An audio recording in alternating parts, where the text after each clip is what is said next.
I've known Darren my whole life, but never actually known him.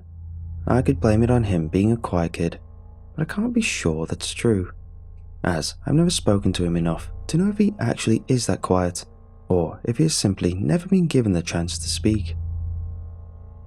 I feel guilty for that now. Darren is in every one of my elementary class photos. His name has been on the sign-in sheet for almost every high school class I've ever taken. He's been a constant in my life, yet I could hardly tell you the first thing about him. Darren was picked on in school, but he wasn't bullied in the cruel, concerted way that people think of when they think bullied kid. Sure, occasionally one of the meaner kids would spit some teasing, off-handed remark his way, but it was what everyone else did to him that was especially cruel. Darren was utterly ignored. Not just by mean kids pretending not to see him, but by everyone, constantly. He was practically ignored right out of existence.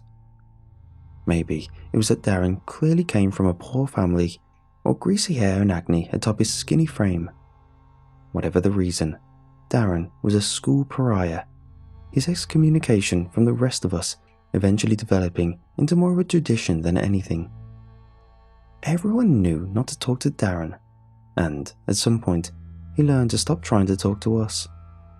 He was never spoken to at recess in elementary school, never approached at lunch in middle school, never acknowledged in the hallways of our high school. Darren didn't exist. This trend continued for as long as I knew him. Even the teachers seemed to be in on it.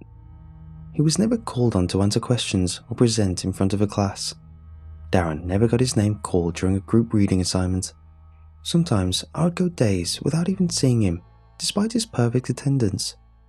I think my mind had been trained over the years to see Darren as even less than an other, as simply empty space. All it took was the distance learning forced on us by the pandemic for my mind to have dumped all thoughts of him entirely. It was by sheer luck that I came across Darren's YouTube channel. My school was a bit late to the whole distance learning thing, but all my classes are online now, and the amount of time I'd sunken into YouTube had correspondingly skyrocketed. My parents can't tell the difference between the sound of YouTube videos and the sound of my class lectures, so I developed a habit of spending hours each day drifting around between recommended videos and random searches, all while my parents beamed with pride over my studiousness. I'll admit, I felt a bit guilty about it, but not enough to stop. My most recent obsession was interviews. They felt like an informative, and therefore not time-wasting, way to entertain myself. It started with interviews with cast members from movies I like, before I branched out to looking up all kinds of distinguished people I would never otherwise get to meet. It was fun to key in a name, add the word interview, and scroll search results, looking for obscure or interesting videos. Actors, scientists, conspiracy theorists, serial killers, war veterans. I loved it all.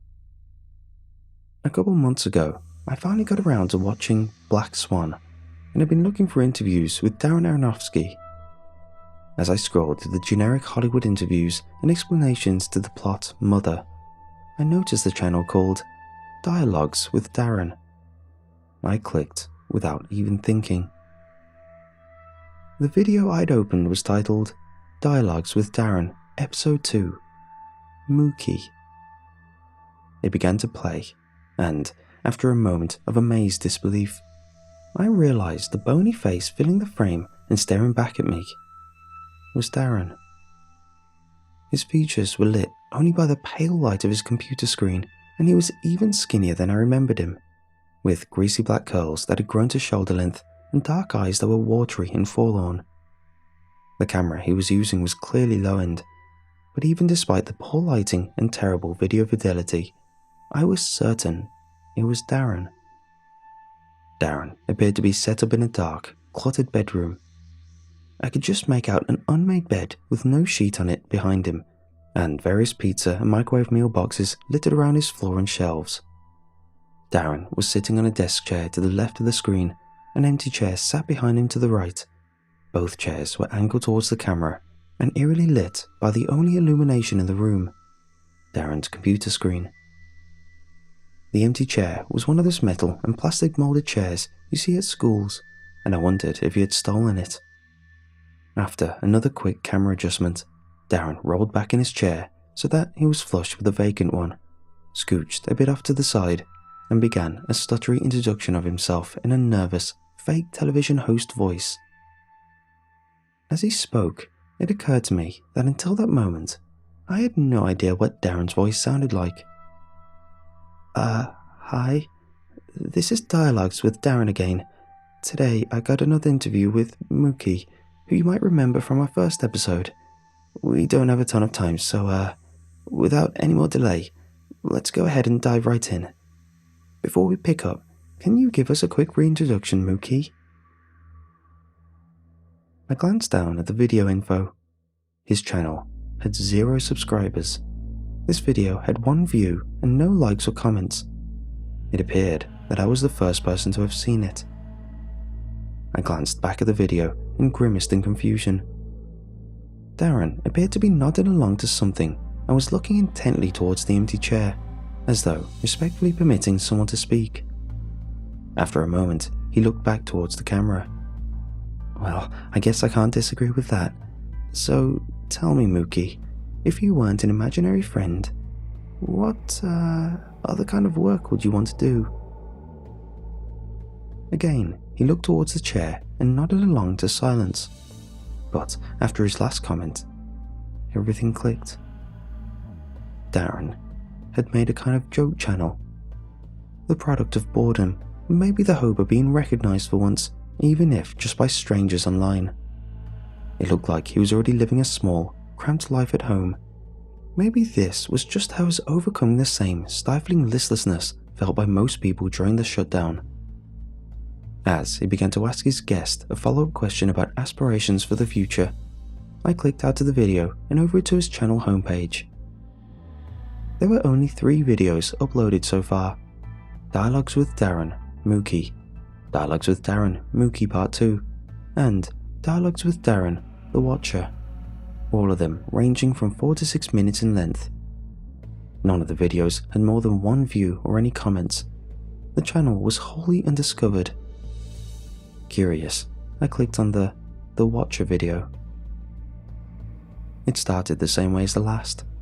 A quick, awkward introduction in his dark, messy room, the scooching of his chair away from and to the side of the screen, and then the one-way conversation with the empty space above the other chair. Darren, like any quality host, dove right into the questions. So, I think we should start with the most obvious one. Why do you watch people?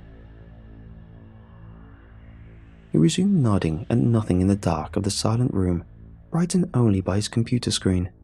He seemed tenser than in the Mookie video, his features more rigid and his posture bunched up, like someone attempting to look over the edge of a cliff without falling. After a moment, he spoke again. Well, sure, but, how do you decide which people? Silence and nodding.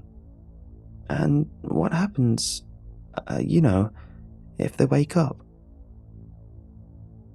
This time, a longer silence and more nodding, though I felt a trickle of cold run through me as Darren's face turned convincingly fearful. The imaginary friend thing had been comedic and goofy, but this one creeped me out. And from the worried look in his eyes, Darren was doing a good job of appearing to be creeped out too. After about a minute of respectfully nodding at nothing and waiting, Darren spoke once more, still in his wavering imitation of a television host. Well, that's good to know, I suppose. For our viewers at home, you heard it. It's always better to just keep your eyes closed.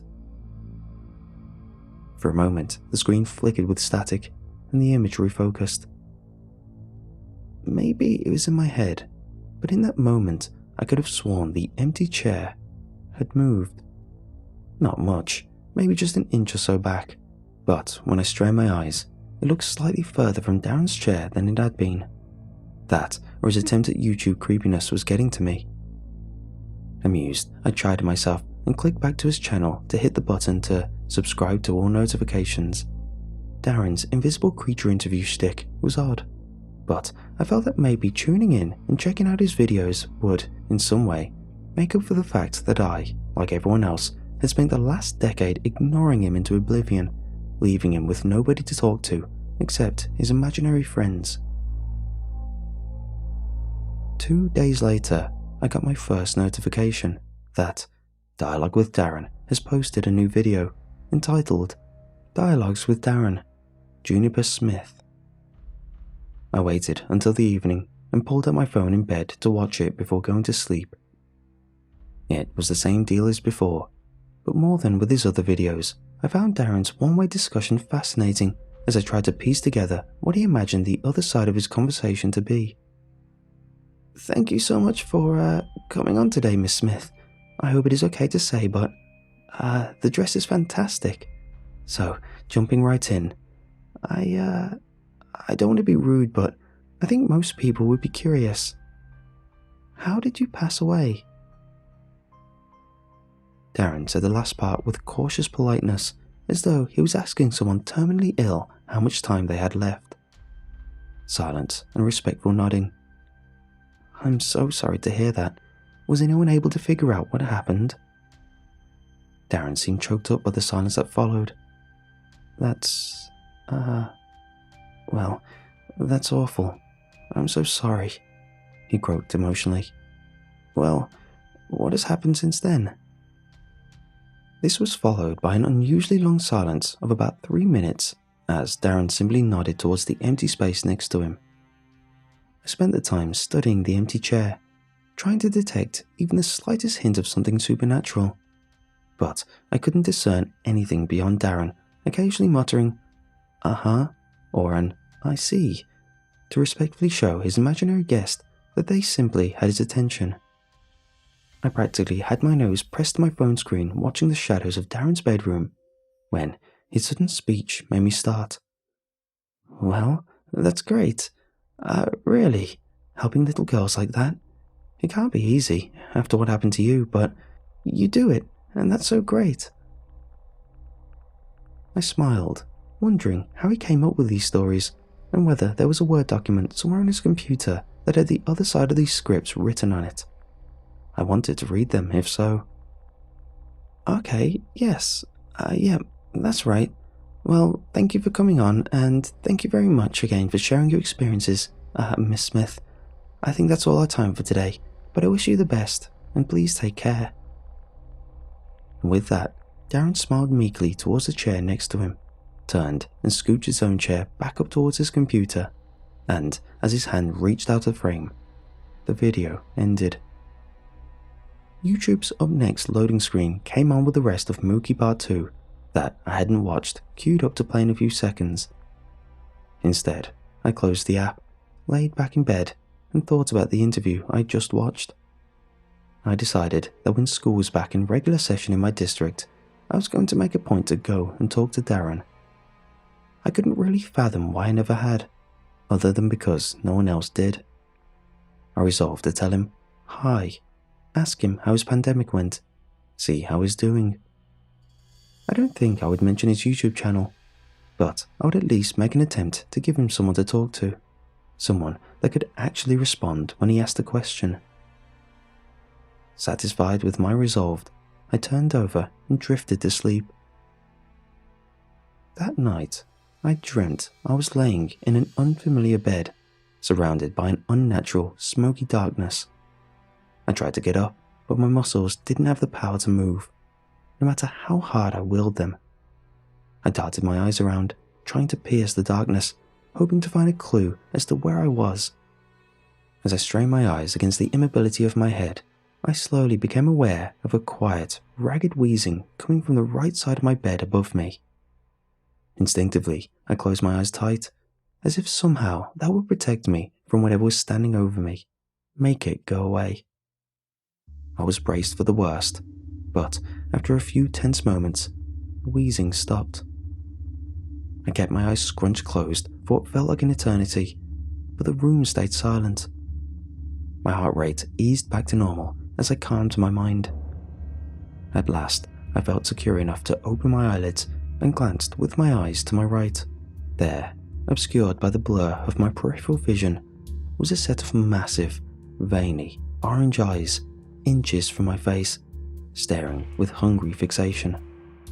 Medallion-sized pupils began to narrow, and the mattress creaked as whatever the bulbous eyes belonged to began to lean closer. I heard another ragged, wet wheeze from the thing an inch away from my ear, and just as I felt a panicked scream well up in my throat, I awoke. I was upright in bed, sweating, my heartbeat racing in my ears. I scanned the room frantically, but there was nothing. Just the ordinary, muted darkness of a suburban home at 3 a.m. After another hour of self-soothing, I went back to sleep, and by the time I rose the next morning, the whole ordeal felt as though it had never even happened. I continued to watch Darren's videos as they rolled in. He posted unpredictably, sometimes once a day, sometimes once a week, but whenever I got the alert, I would queue it up, watch the video before bed, like it, then await the next one. It was by far the weirdest channel I'd found on YouTube. His interviewees came to comprise of an interesting cast of characters that included the Annette twins, for whom he brought in a second chair seemingly borrowed from a dining table set, something he called the Rog, that didn't appear to answer any of his questions despite his polite prodding, and the Grey Man, who, despite the sinister name, was a delightful guest who caused Darren to break his composure with gleeful laughter throughout the interview. So you mean that you can be anywhere? Silence, interrupted by unexpected laughter from Darren. Oh, so everything's grey? He asked, regaining himself a moment before bursting back into pitchy laughter, too contagious for even me to resist, chuckling along with, Well, I guess no one can accuse you of being without talents. He managed to get out from between his outbursts, wiping a tear from his eye. Looking down at the video info, I realised that the Grey Man was the first video for someone to see that wasn't me. The view counter read 3. I smiled to myself in the dark of my bedroom. Well, shoot, Darren. Looks like you're finally getting some attention. And with that, I hit like on the video, plugged my phone in, and went to sleep. After the Grey Man, a couple of weeks went by before dialogues with Darren showed any more activity. Then, at around midnight on Friday, while lazily browsing Netflix, my phone screen lit up with an alert. Dialogues with Darren is starting its first live video. Tune in. Having nothing better to do, and intrigued with seeing Darren do his first live act, I quietly shut my bedroom door, flopped onto bed, and opened the YouTube app on my phone. The title was Dialogues with Darren, No Name Available, Live. The video was especially grainy this time. I wasn't surprised that Darren didn't have the best internet connection, given the quality of his camera and the appearance of his cramped room in the videos I had seen thus far. But as the pixels coalesced into something discernible, the scene largely resembled the same setup I was used to. Darren was oriented on the left side of the screen. The empty school chair was stationed on the right. Darren had already done his typical brief intro and was mid-sentence as the audio popped in. And speaking with us live today, a first for the show. So thanks, those who have joined us, and let's get to some questions with our guest. Darren's eyes were fixated upwards above the empty seat, as though something towered above him. He appeared to be shivering, though I couldn't tell if it was the streaming quality or if a draft in the room was making him cold. So, you're the first to reach out to contact me first. Let's start with that. How did you hear about the show? Then, for the first time in any of Darren's videos, I heard a response. A sound like the blade of a butcher knife being scraped over steel broke the silence. The sound was pitchy and inconsistent, resonating as though it was simultaneously right in my ears and echoing from far away. I winced and attempted to turn the volume down, but the metallic tones remained just as loud, as if I had done nothing. Darren appeared pained, but otherwise determined to politely carry on and continued to maintain his shaky host persona. Yeah, that's certainly not what I expected," he said, leaving me wondering what the answer had been. "And might I ask, how, The metallic noise returned, cutting off Darren. His face had turned from a look of pain to a look of agony. No, I'm sorry. Usually this works with me, asking the guests, questions, and, Again, the terrible scraping responded. I winced and tried to escape it by turning my phone to mute, but even as the no speaker icon flashed on my phone screen, while I desperately squeezed the volume button down, the noise continued, as loud as if I'd done nothing. I was just about to swipe out of the video to make it stop when I noticed that Darren was talking again on the live feed. I couldn't hear his voice with the volume off. He looked panicked and had shifted his body to be as far from the empty chair as possible. Concerned, I hurriedly turned my volume back up. Well, of course I invited you. You have to invite somebody to be on the show. How does that mean it's my fault?" Darren's voice was desperate, the harsh metallic noise resonant in response, and Darren's voice somehow turned even paler with childlike despair. No, that's not true. I don't want to talk to you anymore. I want you to go away." Darren seemed to be attempting to get up from his chair, but couldn't. It looked as if someone had placed an invisible weight across his narrow shoulders, too heavy for him to stand up beneath. The live feed began to pixelate, making it difficult to make out what was happening in the room through the distortion. And then, for the one and only time, the terrible, metallic scraping became words to me. It felt like my ears were seeing the hidden picture in an abstract image, and, for just a moment, I understood through the pain in my eardrums what it was saying to him. "Hush. It's okay. You'll talk with me. For now. For always. Talk with me."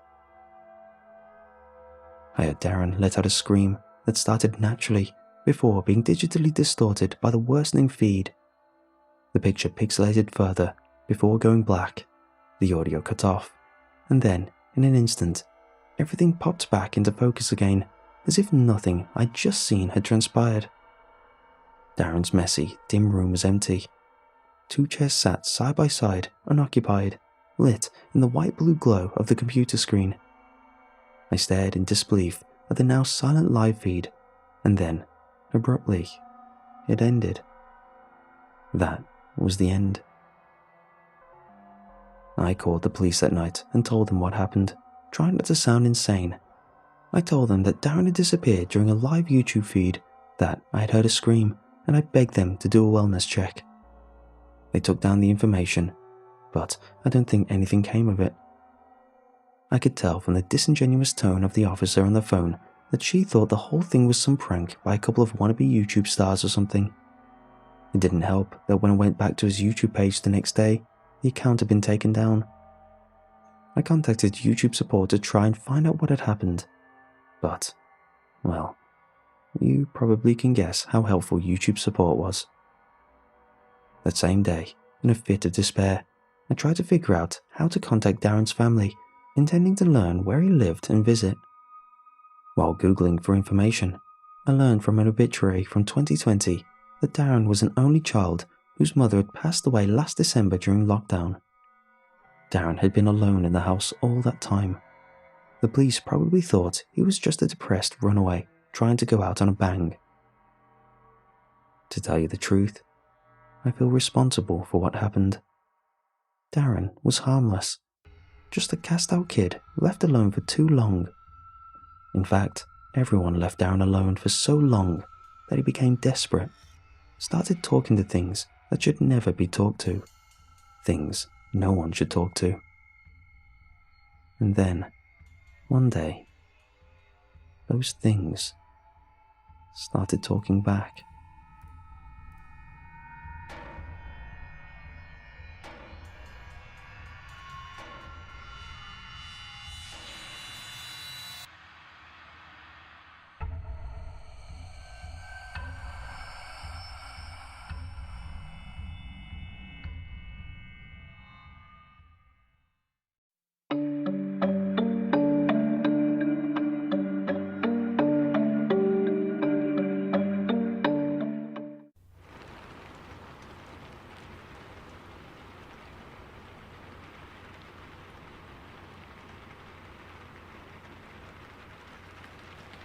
2011, my older cousin bought a small, 2-bedroom, single house in a quiet neighborhood for retired folks.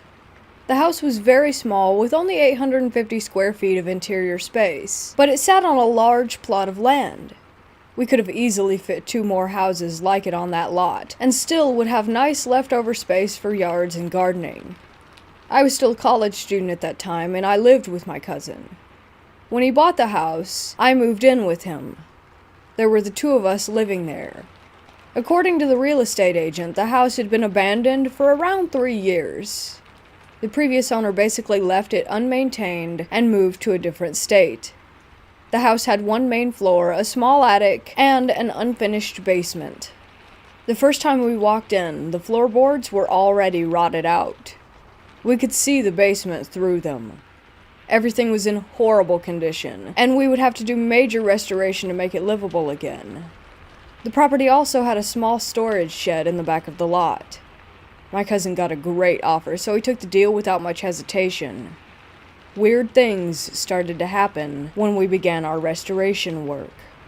One day we were working on the bathroom. My cousin told me that he had to go to Home Depot for some stuff, and so he left. I heard him open the door, go outside, close it, turn on his car, and drive away. I was taking apart the old boards that were nailed on the bathroom walls. My back was facing the bathroom door. 5 minutes after my cousin left, the bathroom door, which was open, started to slowly move to the closed position.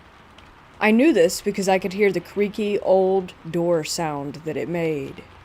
I turned around and saw the door continue to close on its own. Then it stopped just as it touched the door frame and bounced back a little.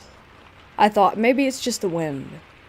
Then, suddenly the door pulled itself shut tightly, as if there was someone on the other side of the door. It happened right in front of me.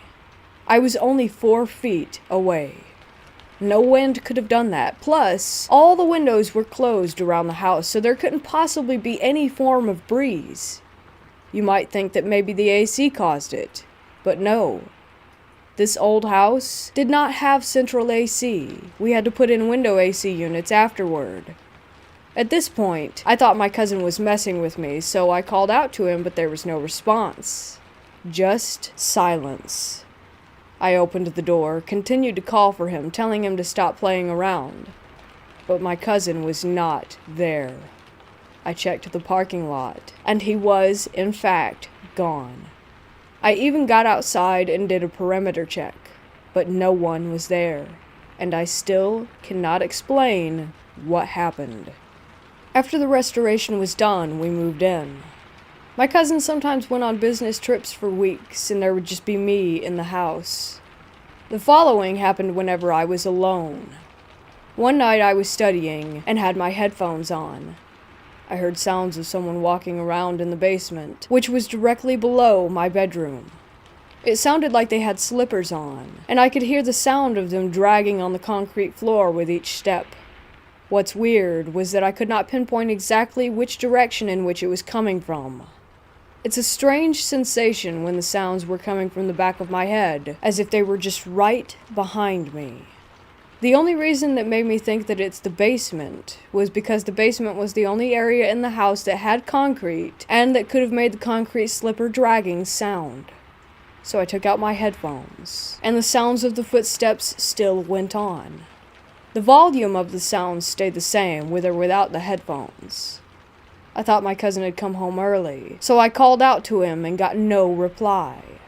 I took the flashlight and went to the basement to check it out. It was dark and quiet. No one else was there.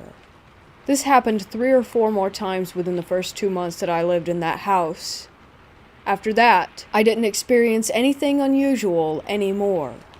My cousin never felt or saw anything weird, but he seemed interested in my stories. His girlfriend, now wife, who had been to the house every other week or so, also expressed her uneasy feelings during her stays. By 2016, during a thunderstorm, the thunder struck our storage shed in the backyard and burned everything inside it. Luckily, the house was untouched.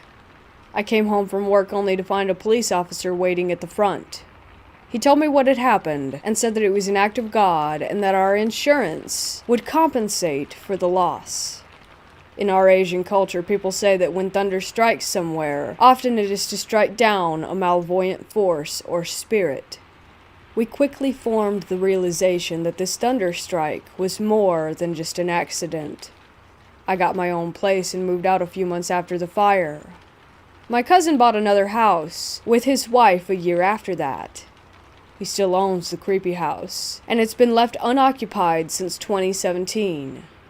He plans to tear down the old house and build a larger one to take advantage of the large plot of land. The experiences at this house were the closest I've got to what could be considered paranormal.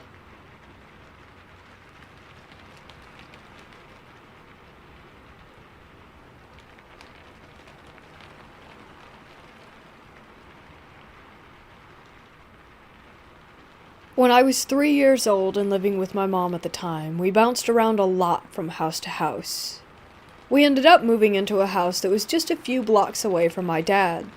I just want to state that these are my very first memories. I don't remember anything before this house. That's how traumatic that it was for me. But I'll do my best to explain these experiences in an adult version because I was 3 at the time and still hadn't learned to talk very well. So we move in, and I don't remember anything out of the ordinary happening right away, but soon I would start seeing this red man, or bad man, or fireman. My mom told me that's always what I would call him, because I have very little memory of what I would call this thing. I vividly remember it wanting to hurt me. I don't know how I knew, but I knew that I wasn't safe every time I saw him. Sometimes he would chase me down the halls or come through the walls, and I would run to my mom trying to explain what was happening. My mom said that I would run up to her crying and shaking, saying that the bad man was trying to hurt me. This thing kept going on, and eventually something else started happening. Every time this red man would try and hurt me, this new entity would show up.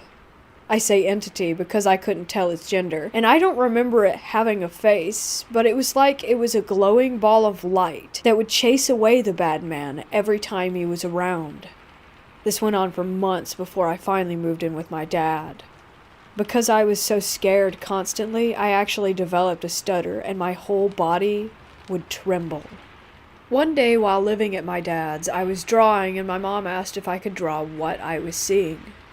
I was drawing in a coloring book, and one page had an angel on it, and I started drawing circles around it because I couldn't actually see what it was.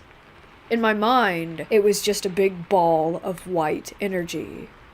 I'm not Christian and don't believe in angels or demons, but I do believe in negative energies and positive ones that could maybe manifest into ghosts or spirits.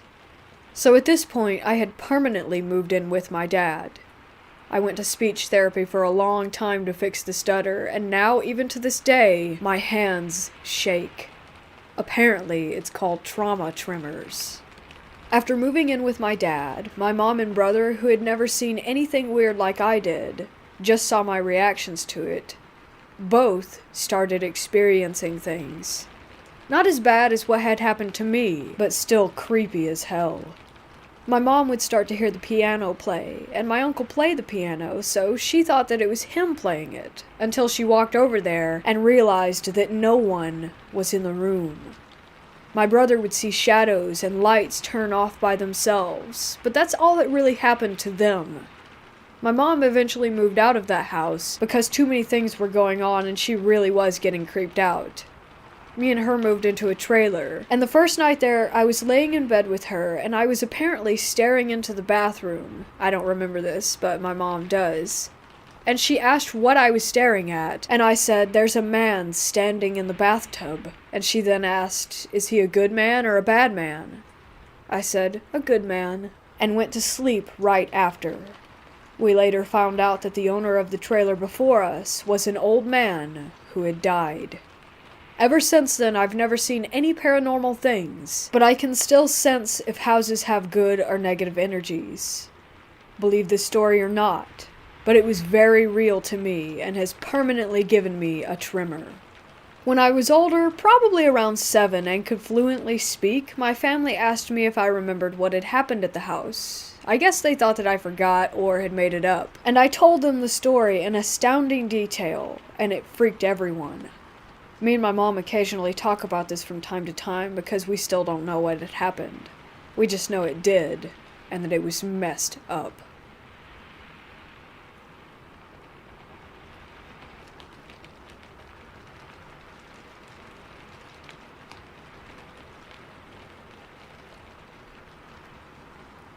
The house my grandparents owned when I was younger had a lady in the basement.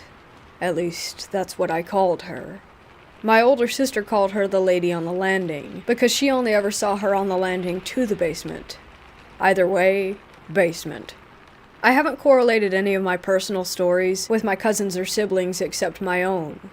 My aunt used to live down there, and I haven't dared to ask her about it because she had an experience when she was younger where she was physically lifted out of the bed by her ankles, and because of that, you can't even mention ghosts or paranormal stuff because she covers her ears and walks away.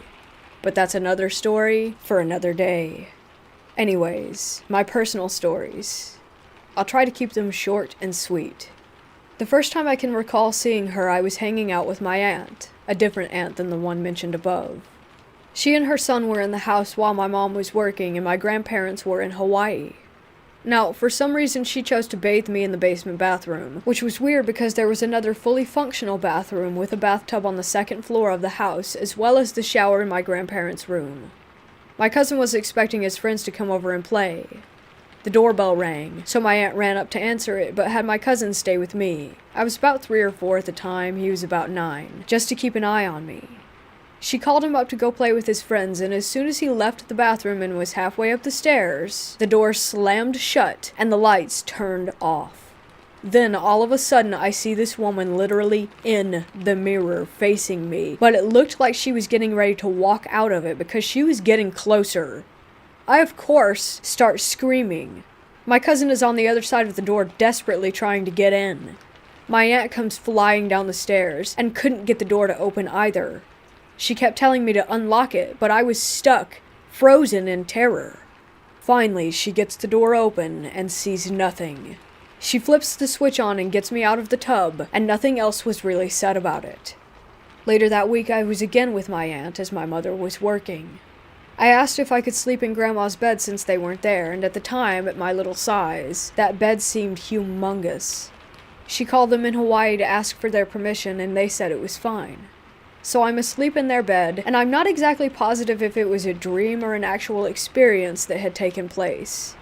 I was in the center of the bed. From there, you could see straight into their bathroom on the right side of the room, and then straight down the hallway into the computer room. Mind you, this is on the second floor now, not the basement. In this maybe dream, the bathroom light flipped on and I could see her again coming out of the mirror. It was like I was locked in place, but I could see down the hall in the computer room my mom sitting at my grandma's computer. I tried to call her, but it came out as a dull whisper. I tried over and over, but the sound just wouldn't come out. The woman actually made it out of the mirror this time, and got just a step out of the bathroom when I was able to get unlocked, and I ran down the hallway into the room where my mother was. Again, I don't think anything was ever actually said about this. Another time, maybe 2 years later, my mom and I were sleeping in the basement bedroom, and the closet doors were those full floor-to-ceiling mirrors. I saw her again, but my mom was within reach, and I woke her up and she saw this woman too, and grabbed me and ran upstairs. I guess a more adequate name for her would be the lady in the mirror, but I've been calling her the lady in the basement for what seems like forever. I know for a fact that the cousin from the first story saw her on a number of occasions. My sister saw her, my brother saw her, and a couple of other cousins when they would visit from out of state. It really only affected us kids. Over the past couple of years, I've asked my mother if she remembers it. My sister, my aunt that would watch me, and then her son and everyone is pretty much on the same page of this was real. My mother's theory is that she was a family member from the past that just stuck with the family, and she didn't mean to be scary, she just was, because we weren't used to seeing that sort of thing. I asked my grandpa about it last week over text if he recalls me ever saying anything to him about her, and he replied no, and I'd prefer it if you didn't. Now, here's the kicker. My grandma passed in December of 2018. I had not seen the lady in the basement since that particular house. They moved houses, hell, even moved states, and I never saw her in any of the other houses. Not once. But after my grandma died, I saw her in the house that I was living in that wasn't even close to the original house where I first saw her. Now I'm wondering if my mom's theory on her being a relative that passed and just was attached to us is even true, and that when my grandma passed, she followed her, but made her rounds to say bye? Because right after I saw her at my own house, I called my sister immediately and she freaked out because she had seen her at her house the day before. I haven't seen her since, and I pray I don't see her again. Half of me wants to write a letter to the new owners of that house from my childhood and ask them if they have seen her as well.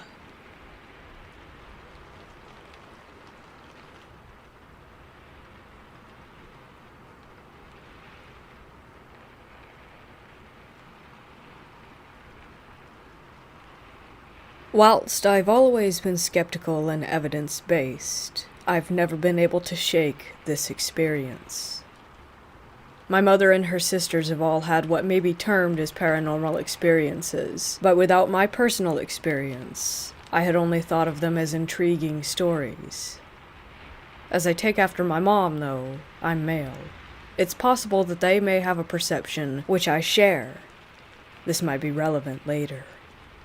In the mid-1990s, when I was around 21, I moved into the top floor of a 3-story building in Birmingham, Edgbaston, UK, which had been converted into flats. Mine had its own small landing and separate bedroom and lounge/kitchen. I also had 2 kittens, who play their own role in this. Having previously shared a house with friends and being young, this was my first time by myself, which may explain the feeling. But it was a very tranquil place. With the exception of my current house, it was the most peaceful place I've lived in. Again, this may be relevant later. Nothing of any real pertinence happened for the majority of the time I lived there, but I would often be listening to music for hours with my eyes closed, absorbing every note, frequently Nick Drake, whom I had recently discovered, and felt as though someone was sitting there listening with me. I didn't pay too much attention to this, with my very scientific background and all, but the sensation was as though someone was sitting right next to you and you closed your eyes. You would know or sense that they were there. It's hard to explain, but it somehow felt nice and I got used to it, putting it down to my own imagination though. Fairly often, the 2 kittens would be playing in the lounge and both suddenly stop and stare at the same spot on the wall, then follow something around the room together. Again, I thought nothing of it for a while, but then realized that there was never an insect or reflection which they could have been looking at. Eventually, with the frequency of this combined with the feeling of a presence, whenever I saw them doing it, I would tell them to quote-unquote stop watching the ghost, although of course the tone in which I was using was very much tongue-in-cheek. Another curiosity with them was that they would refuse to enter the bedroom, or quickly leave if carried in there. It was something else I didn't pay attention to until much later. I had lived there for about a year and a half and decided that I would save some money and share a house with someone that I knew. When I told the landlord, he commented that of all his properties, this one was very much an outlier in that no one apart from me had ever stayed there more than a few weeks or a couple months, and that I had been there 18 to 24 months. So, a few weeks before moving out, the first noticeable thing happened. At the foot of my bed is an outside wall with a small window to the left. As I lay down in bed one night, the only light was moonlight and a distant street lamp. I closed my eyes and realized that although dark, I could still see the room around me. I thought my eyes must be open, so I scrunched them shut to be sure. It sounds odd, I know, but I could still see, and was definitely not asleep. I was both marveling at and trying to understand whatever craziness this was when I had what I could only describe as an out-of-body experience. I began floating up toward the ceiling, stopping at a few feet away, and then floated toward the foot of the bed and outside wall. Admittedly, I was now in a panic, as I didn't know what was happening, but the overriding fear was floating through the wall and not returning, so I tried to shake myself back down somehow. I then had that falling sensation that you get in dreams, and the jolt when you wake up.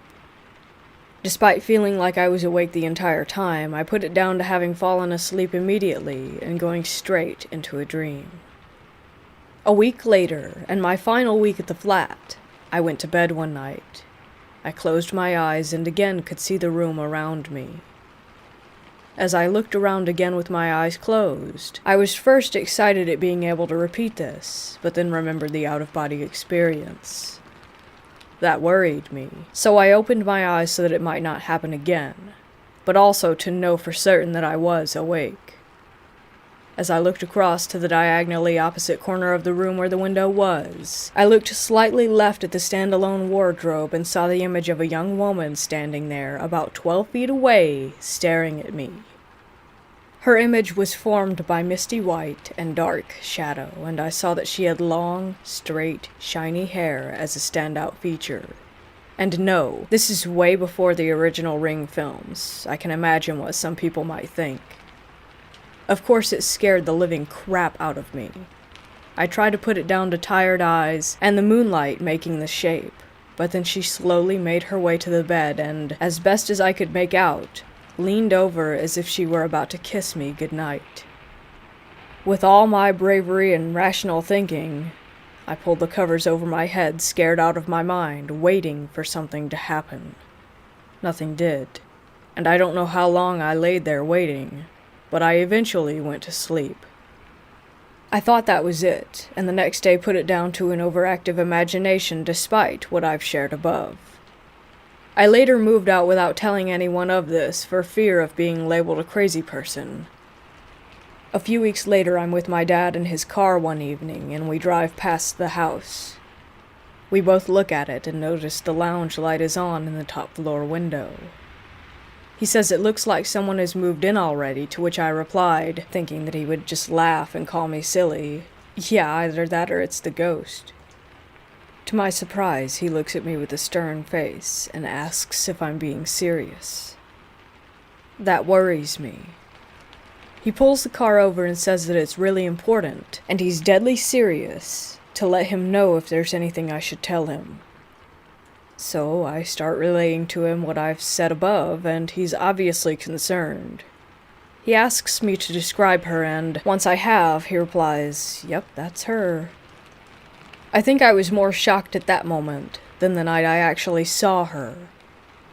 He then tells me, "When I said where you had moved to, your nan wanted you to move out right away, but we didn't say anything to you as we didn't want to worry you.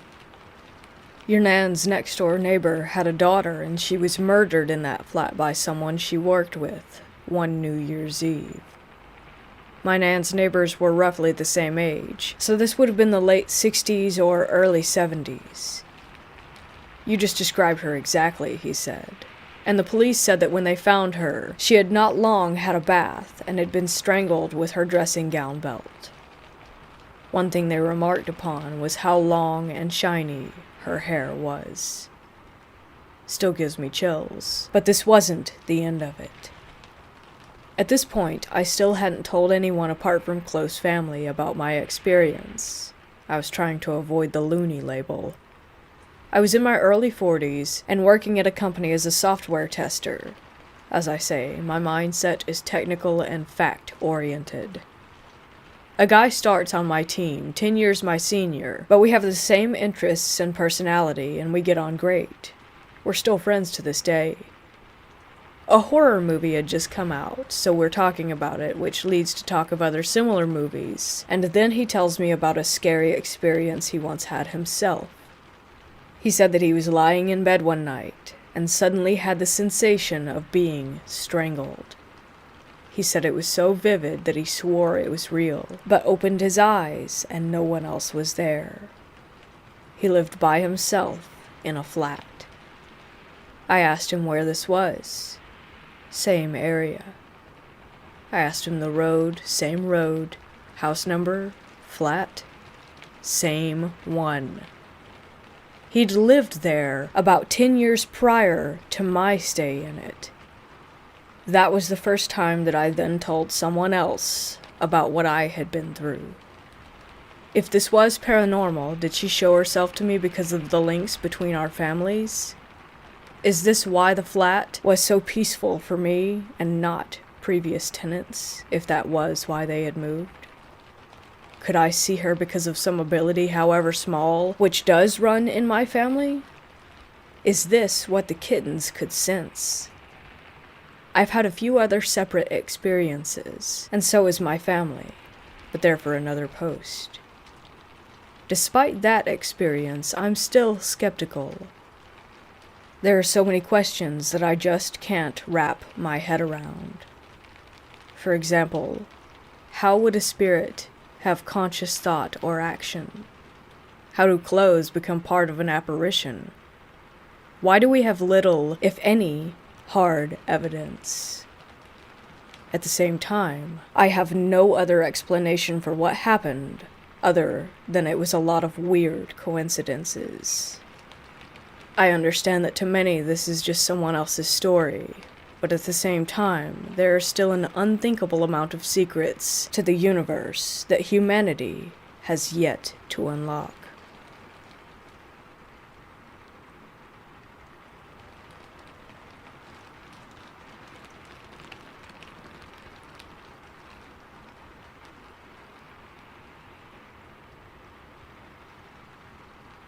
I had a weird series of encounters as a child in my hometown that I have since moved back to, and I just chalked it up to sleep deprivation mixed with having a vivid imagination. This first one happened when I was really little. I'd say in 2004 maybe, 2003. I suck with dates. This was one of the first experiences that I had, and it's pretty fuzzy. All I really recall is being at the top of a flight of stairs and jumping down the whole thing, almost as if I could float down. I looked back on this one and I thought that maybe I had fallen down the stairs and just didn't remember. But in that case, I would have gotten a ton of scrapes and bruises because it was a big wooden staircase. Likely not related to the other experiences I had, but still, weird. There was some weird stuff in between these two, but I'd rather just get to the meat of it. Anyways, here's the biggest one that really bothers me. When I was in middle school, I was incredibly rebellious, and decided to try running away from home in the fall of 2014. I got up in the middle of the night, and just decided to walk straight down the road. Not sure what my plan was there. Anyways, I ended up following the highway until I ended up around Thunderbolt, east of where I lived, and was stupidly proud of myself for not chickening out, and that I'd stopped crying. Anywho, I wandered some more, hopped some fences amid my adrenaline high, and ended up in these dense, really trashy woods. I started thinking over things, and crying again. Then I heard what sounded like my mom calling out my name from up on the highway, and instinctively ran away from it. I remember looking up to the highway and just seeing a person go limp and fall off the side and under the overpass in my direction, then start running toward me on all fours like some kind of creature. It was super dark, and I couldn't make out any features at all, and I wasn't interested in getting closer. So I just ran like the damn wind until my legs were shaking and I sat down in the underbrush. I was resting for a bit and still shaking, and crying and all that. Then I heard my mom calling my name again. It sounded like it was the exact same volume, like it was from the same distance away. It almost sounded like a mosquito buzzing super quietly in my ear. I passed out for the night, and then found my way back home in the morning. I thankfully ended up getting home safely, and all I got was bars on my window, scolding from my mom, and a sandal to the head. Oh, and sleep paralysis just about every night of my life since.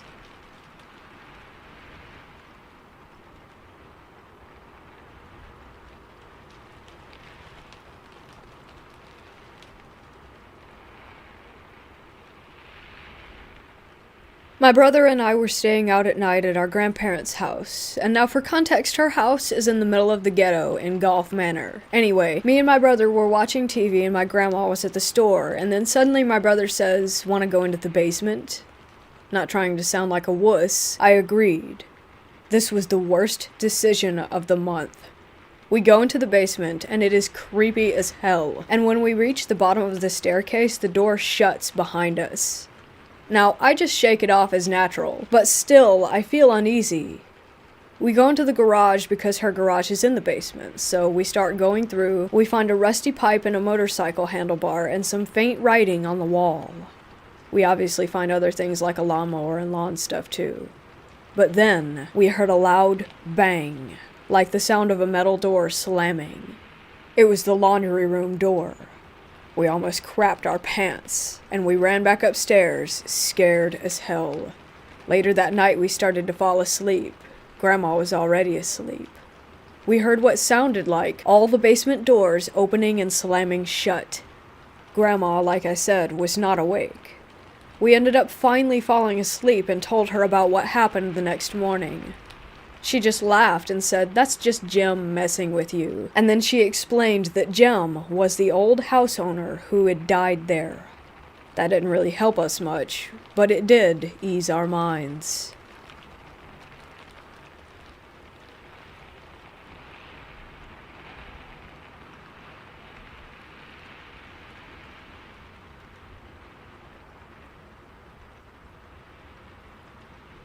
So about 15 years ago, I was living with my ex-girlfriend, my sister, and her husband in an old house not far from town.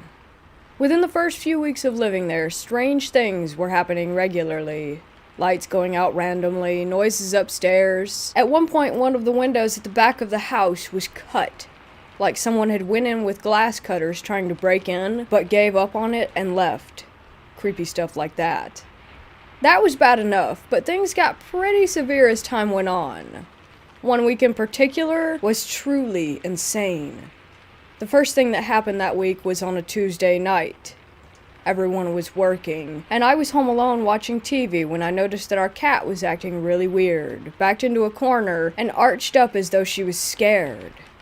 When I went to get up, the electricity went out in the house, and it was pitch black inside. The second that happened, I heard really loud footsteps running down the stairs toward me. I got up and braced myself for whatever it was, but there was nothing. I gathered myself and went outside to the front garden to check if the other houses' lights were on, but my house was the only one that was dark. I went to the fuse box to reset the trip switch, and all was back to normal. A few days later, I think it was a Tuesday, we were all sitting in the living room watching a movie and eating a pizza. The lights were on, there was a good atmosphere in the house, when out of nowhere, a massive bang happened upstairs. We go up to check it out, and I went into our bedroom and saw that my bedside table was in the middle of the room. But the worst and last thing that happened to me was on a Saturday night. I'll never forget this. It still gives me chills when I think about it. We go to bed, everything's normal.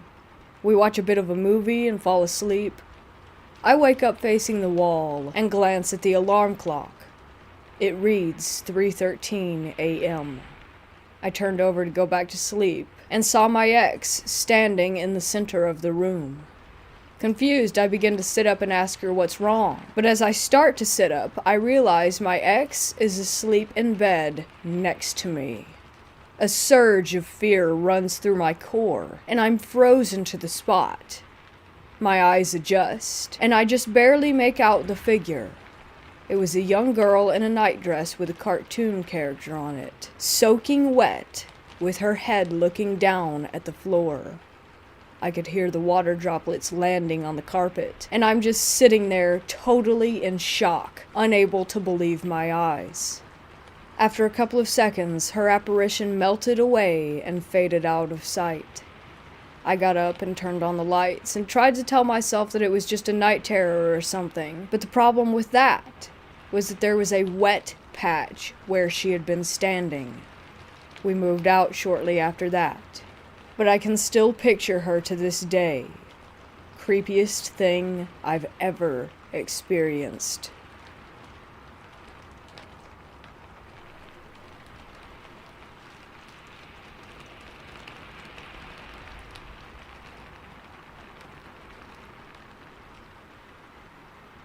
You have no reason to believe me, and you probably won't. I don't care. I just need to speak my truth, as it weighs on me sometimes. Since it happened in July, I told myself that I would take it to my grave out of fear. Fear of my significant other, family, and friends thinking that I'm crazy and ostracizing me. I have no history of mental illness, and I don't take meds, but I also just don't want to scare them. In July, around 10 to 12 a.m., I went to the kitchen with a blanket over me to grab a fork and a drink. I was carrying the drink in my right hand and the fork in my left as I struggled to keep the blanket wrapped around me. As I was heading back to the living room, I realized that the downstairs light and the ceiling light were on. I turned off the downstairs light with my left hand and looked to confirm that it was off. The ceiling lights were closer, so I continued on to turn the ceiling lights off behind me while looking down the stairs. The ceiling light flickered and burnt out, and I froze. A blue light appeared at the bottom of the stairs, and I cried, but it wasn't out of fear. I was already in a good mood, and it felt comforting. I stared, and tears continued to pour down my cheeks. In awe, I walked left past the corner and stood there and continued to cry. For 3 minutes I stood there like that, questioning what I had seen. It appeared instantly after the lights burnt out. Could it have always been there? Who knows? I doubted my sanity, and by the time I went back to look down the stairs, it was gone. As much as I try to forget, the emotional attachment to what happened always helps me remember. I had to make a decision that night. Carry on with my life, or keep asking questions that I didn't have the answers to and let it consume me and destroy me. I accepted that I may never know what it was, just that it is my truth, and I don't want to be afraid to share it.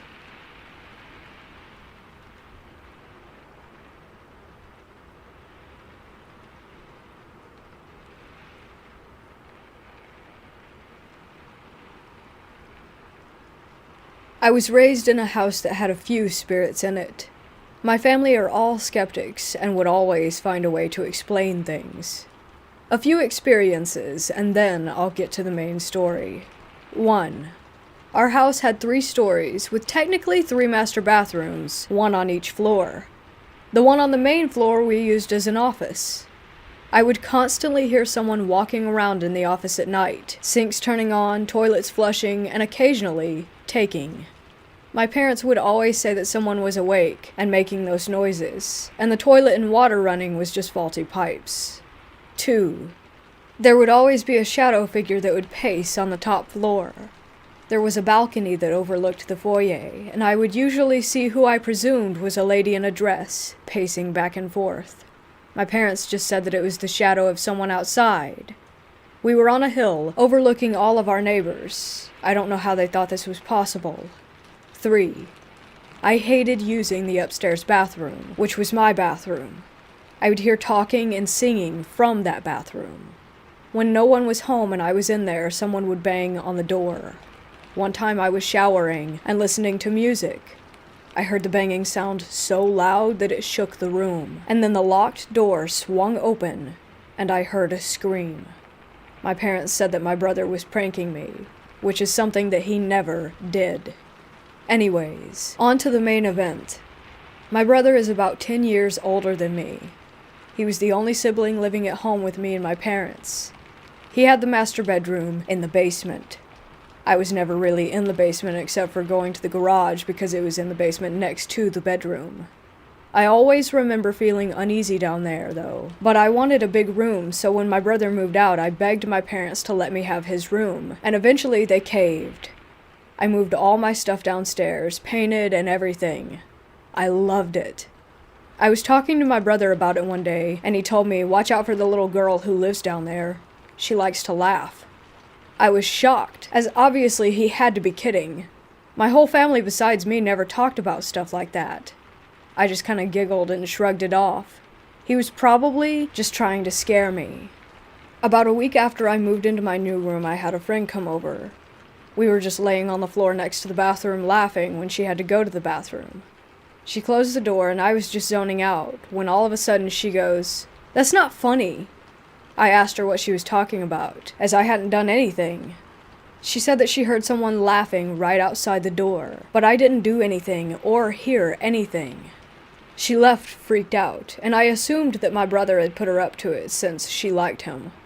A few days later, I hear someone in my bedroom while I'm in the shower. I call out thinking it's my mom, but I don't hear a response. I get out, and as I'm putting on my robe, I hear a little girl's giggle, and then, "Are you looking for me?" I freak out. I throw open the door to my room, but no one is there. I checked the garage and ended up setting off the house alarm so no one could have come or gone through the doors without everyone knowing.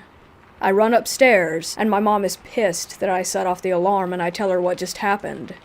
She told me my brother had a similar story when we first moved in, but that it was nothing. I called my brother and asked him why he told me to watch out for the little girl. He said that I was the little girl. He was kidding because, quote unquote, you would always come downstairs and giggle really creepy. I never did anything like that. I told him that, and he got creeped out. I still would occasionally hear the little girl. I never saw her, but she did like to laugh and open the bathroom and closet doors. I named her Sarah. My brother called me up today and asked me about this. He asked me if I was sure that I never tried to scare him by laughing, and I told him no. He got really uncomfortable. I don't think he knows how to handle the fact that our house is haunted.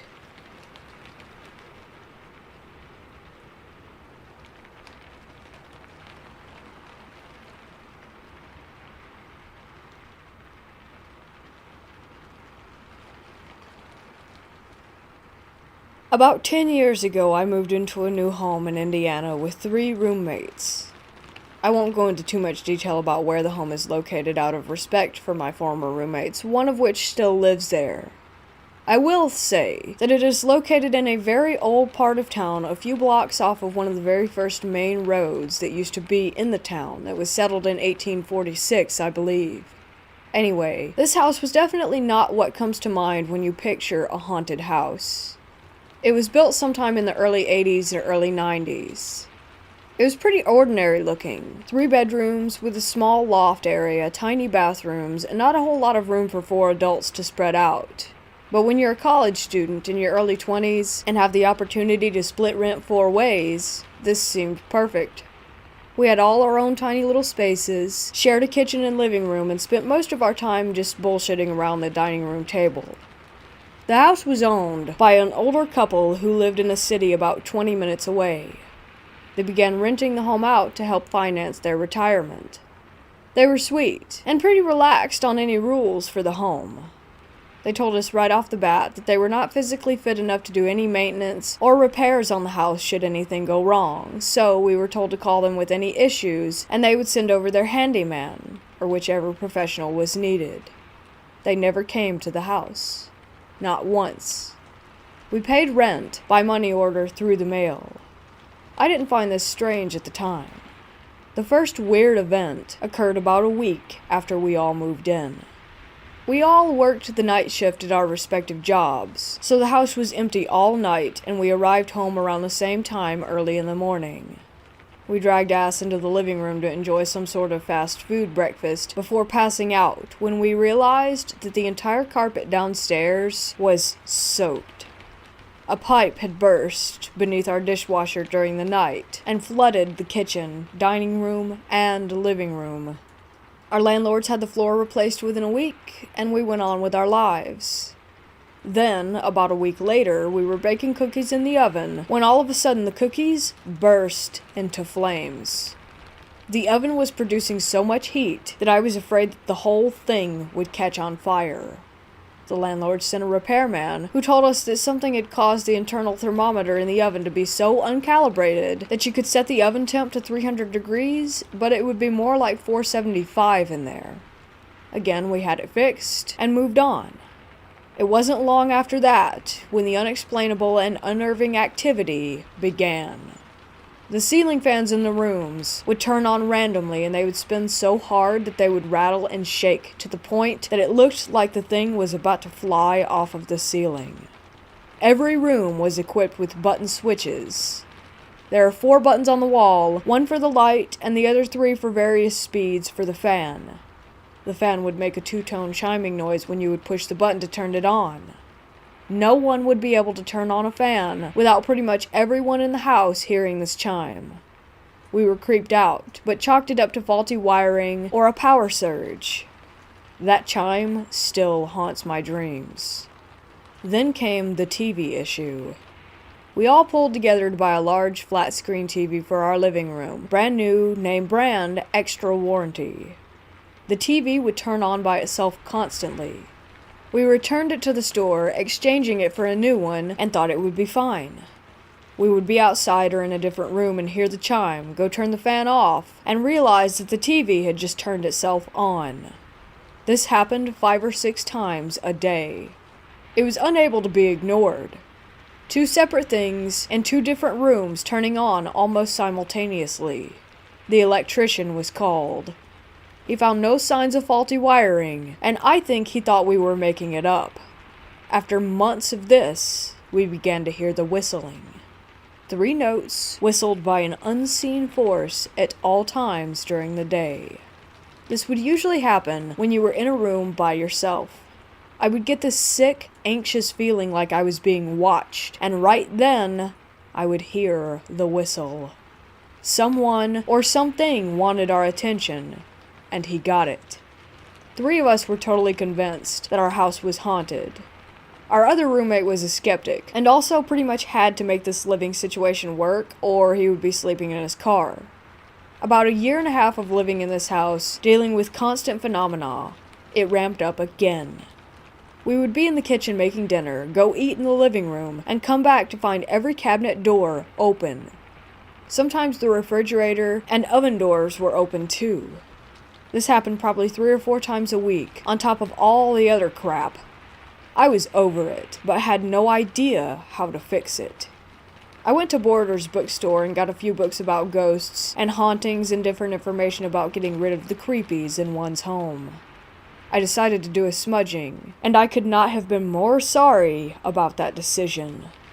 We planned to do all the sage smudging together, and our Catholic roommate also had his priest come in and do a house blessing that same day. Holy oil and water were sprinkled in each room, the smell of white sage burning. We thought it was over. The next morning, I was walking downstairs like I had a million times before, when my feet completely flew out from under me and I was airborne. I remember thinking, this isn't possible, right before I smashed into the stairs. I landed on my back, right at the edge of them. Picture Lucy pulling the football away before Charlie Brown can kick it, and his tiny feet are kicking in the air. I was Charlie Brown.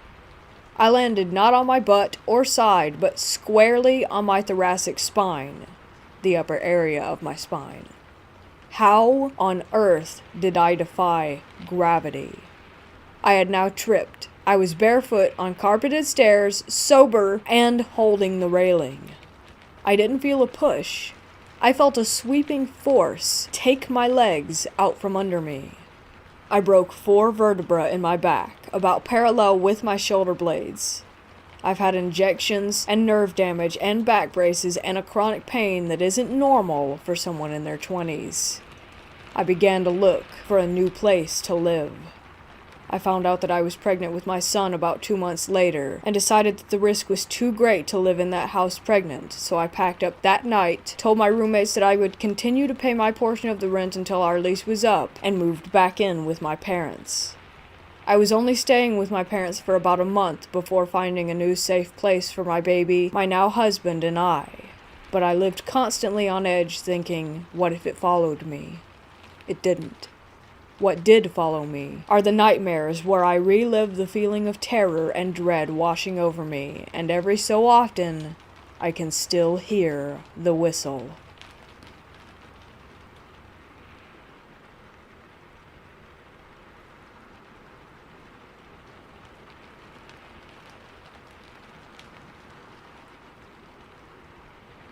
When I was about 12, I'm now 23, I lived in a relatively large, run-down house.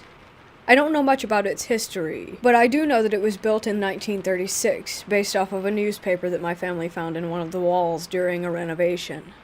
I believe it had about 17 separate rooms, a fact that I was obsessed with when I first moved in. I just liked counting things. These rooms included 2 basements. One was right near the garage with an old door that went down to a concrete cellar where you could access some of the ducts to the house. And there was one within the house that held the laundry room and a storage room. My bedroom and the bedroom adjacent to mine both had crawl spaces going into the walls, 2 of which I covered with dressers. The house often gave me a sense of unease because of the sounds that it made due to it being old, combined with the fact that we couldn't afford heating it all winter, so there were blankets and plastic wrap in all of the windows, constantly making it very dark. Being alone in it was just scary for some reason. I could never shake the feeling of something looking over my shoulder when I was there alone, especially causing me to act like a fool and yell out at nothing while home alone sometimes.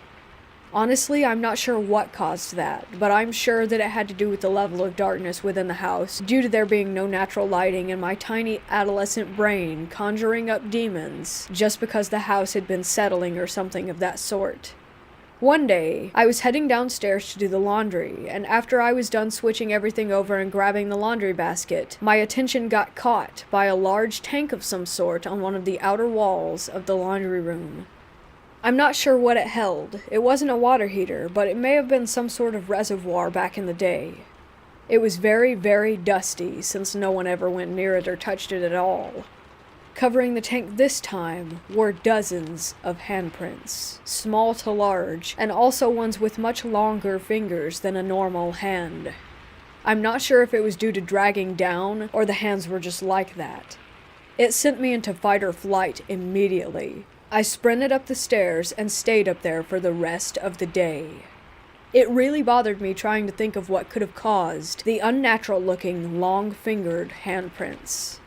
I scared myself a lot thinking about it. Recently, I moved into a new apartment, and in the garage there are a few black handprints that I don't remember being there when we moved in.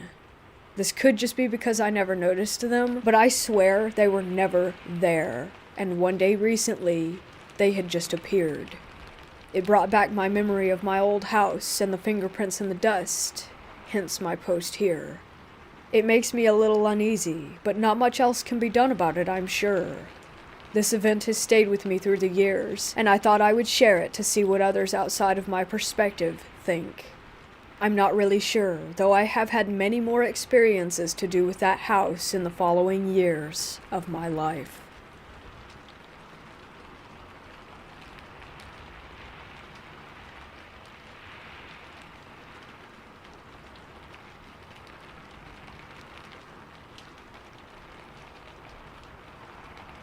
Since childhood, I've had my fair share of paranormal experiences, especially while sleeping.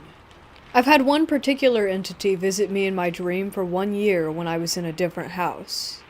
Never seen that entity again once I moved, even though I lived in the same area. Just a lot of weird stuff like this. But last night, I had the weirdest experience of my life. I was sleeping in bed with my wife, and I dreamt that my wife kissed me and went under the blanket. I woke up and sat on the bed with my lower body covered with a blanket. I checked on my wife, but she wasn't in the bed. That was so strange. So if my wife was not in the bed, then who kissed me? While I'm thinking about this, realizing that my wife was outside in the living room, something started moving under the covers. It was like a snake or a tentacle that started wrapping around my legs. I kid you not, I was freaked out, and at the same time I was very calm because everything was smooth and non-aggressive. It felt like something were cuddling my legs. I slapped myself to make sure that I was awake, and I was, white as day. Holy smokes, I thought, this thing is moving and cuddling in the sheets, and it was bloody real. As the thing moved from my thighs to my shins, I literally saw the blankets move with it. Then I freaked out a little more, but not enough to stop it. I couldn't help myself, I was still curious. I kept sitting on my bed while the thing moved to my shin. I felt it wrap around both my legs and just stay in that position, like a ghost hug. I moved my foot up and down, just to check to see if this was anything like sleep paralysis, but it wasn't. My foot was fine. Everything was moving. I was moving. That thing was moving, and I was wide awake. But now it was getting really freaky, and I had to get out of it. I slowly pulled the blanket off, and whatever that was, I couldn't see. It slowly unwrapped and went away. I got up and went to my wife, told her the story, and we came back to bed. We woke up the next morning, and here I am, still freaked out, hoping that it was an act of love by whatever, and nothing more.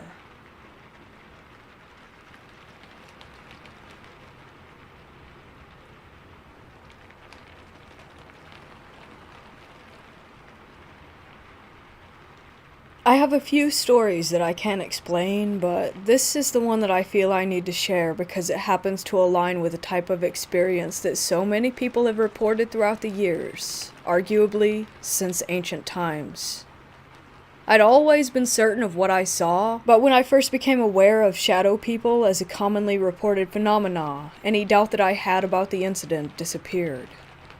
So many people have tried to tell me that what I experienced was just a dream or simply brushed it off with that look that says this guy is either nuts or lying. And honestly, it's time that people start taking victims of paranormal visitation at their word. In an age where we're starting to wake up to the fact that victims of all forms of abuse deserve a voice and representation, it's sad to see that so many people are disregarded as mentally ill or confused just because their experience lacks an accredited scientific explanation. My experience was not as extreme as some that I've heard from others on various paranormal forums and podcasts, but it has affected my life in a number of ways, and to have the source of so many anxieties and frustration in your life disregarded as a dream or a fiction leaves a person feeling very alone, unable to really explore their trauma, because the subject is so taboo and very few people are willing to take your account seriously and help you search for answers. This is my story. And I assure you, I have nothing to gain by bringing you a false account. I just want to put my testimony out there so that other experiencers can know that they are not alone and that they are, probably at least, not crazy. There are things in this life that do not yet have a scientific explanation, and humanity is not the only sentient intelligence that operates in this world. Beyond that, I really don't know a damn thing. But accepting the fact is the first step in beginning to fully understand the nature of this world, or any others that may exist. The first time I saw it, I was about 8, maybe as old as 10. I was living in a dingy little house in Clear Lake, Iowa, in what you would consider to be the trashier part of a small tourist town. My room was at the end of a long hallway on the right side of the hall if you were looking toward it from the kitchen on the opposite end. Across the hall, the left side, was my toddler sister's room, and in the middle of the hall on the left was the door to my parents' room. One morning I got out of bed and started to move toward the kitchen. When I was just about at my parents' door, looking toward the kitchen, the figure appeared.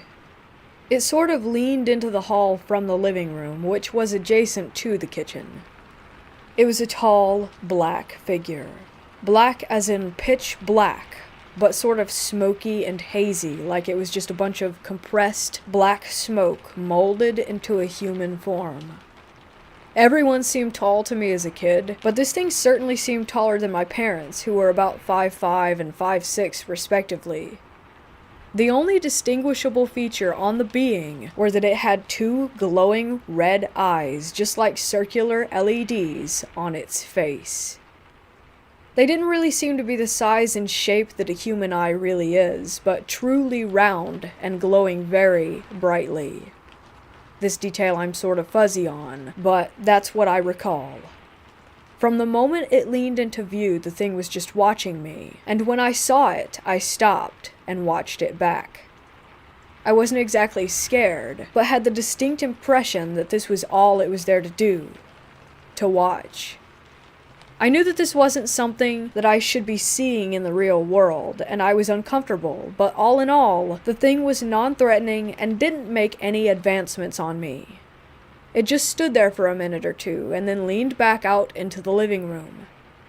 I didn't follow it to see if it had disappeared. I just went back to my room until my parents woke up. I never, quote-unquote, woke up from this experience. My day progressed seamlessly into a normal day.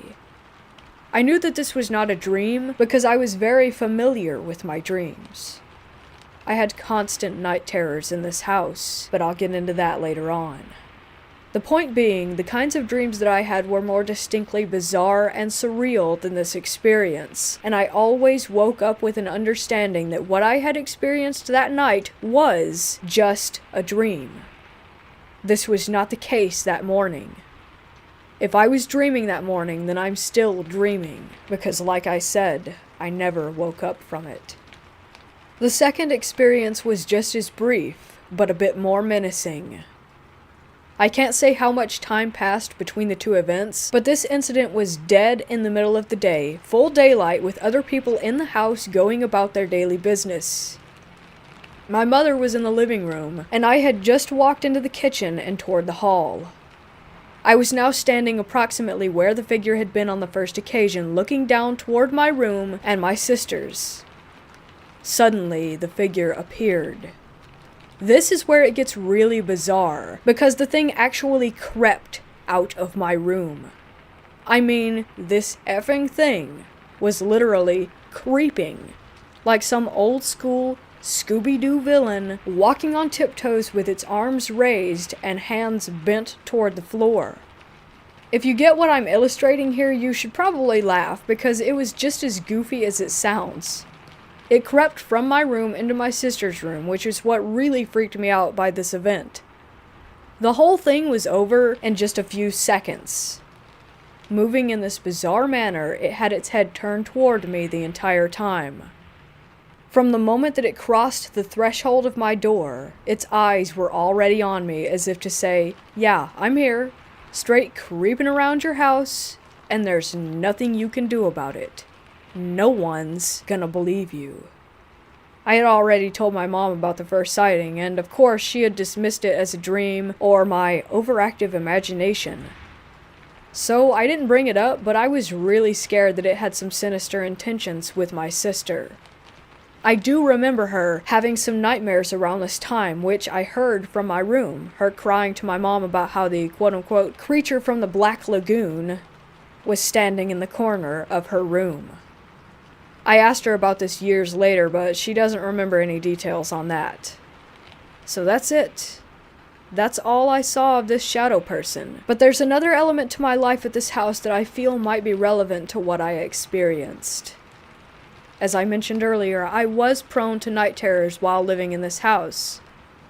Vivid but bizarre nightmares that almost always had something to do with being chased by various demons, monsters, etc. One recurring type of dream I had went like this. I'd be laying in my bed, everything seeming to be completely normal in my room, as it was in waking life, but I would get this feeling. It was this instinctual understanding that something horrible was about to come through my door. I would start to panic, but would be unable to move my body, so rather than use my arms and legs to physically leave my bed, I would, through a sheer force of will, hover off of my bed and float to the corner of the ceiling, as out of reach as possible. Nothing else was really different about my room and these experiences except for that dread. The dread that something was trying to get in. Another night I had a similar dream, where I woke up in my familiar room to find a tall, hairy man standing above me, reaching for me. I had the strong sense that this skinny, ape-like man was there to take me, and I recall doing my best to resist him, but the ending to that dream is fuzzy. That scares me to this day, more than the shadow person encounters, because the hairy men are a pretty common occurrence in high strangeness research, so I can't help but worry that there was some reality to that experience. I bring these dreams up because it seems that vivid nightmares in certain locations, this happened only in that house, that also have reported paranormal activity indicates a relationship between the two. If you subscribe to the idea that these beings feed off of fear, then it seems plausible that the two are connected.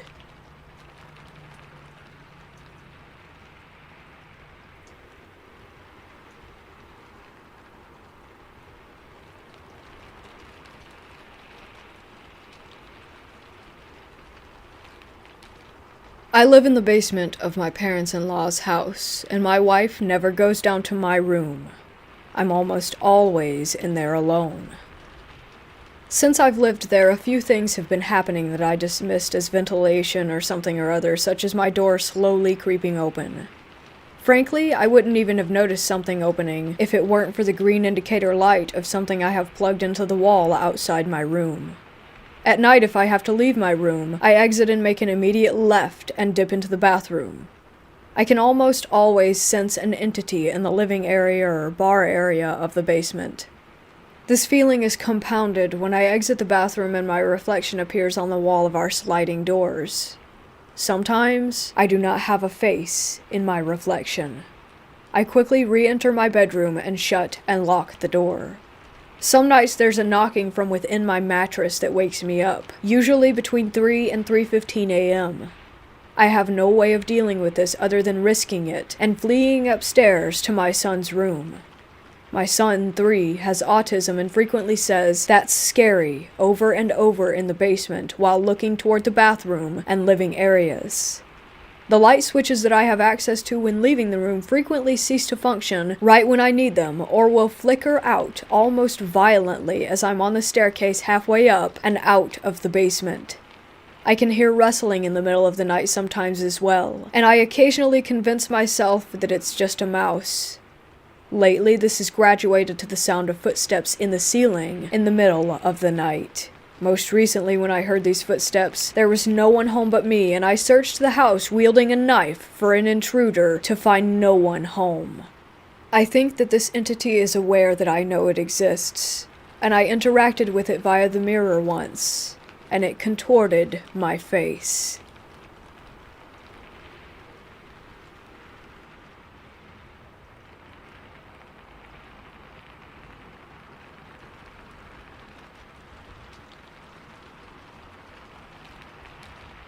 I'm not saying we have a ghost, spook, or spirit, but something phenomenological is definitely happening in our home.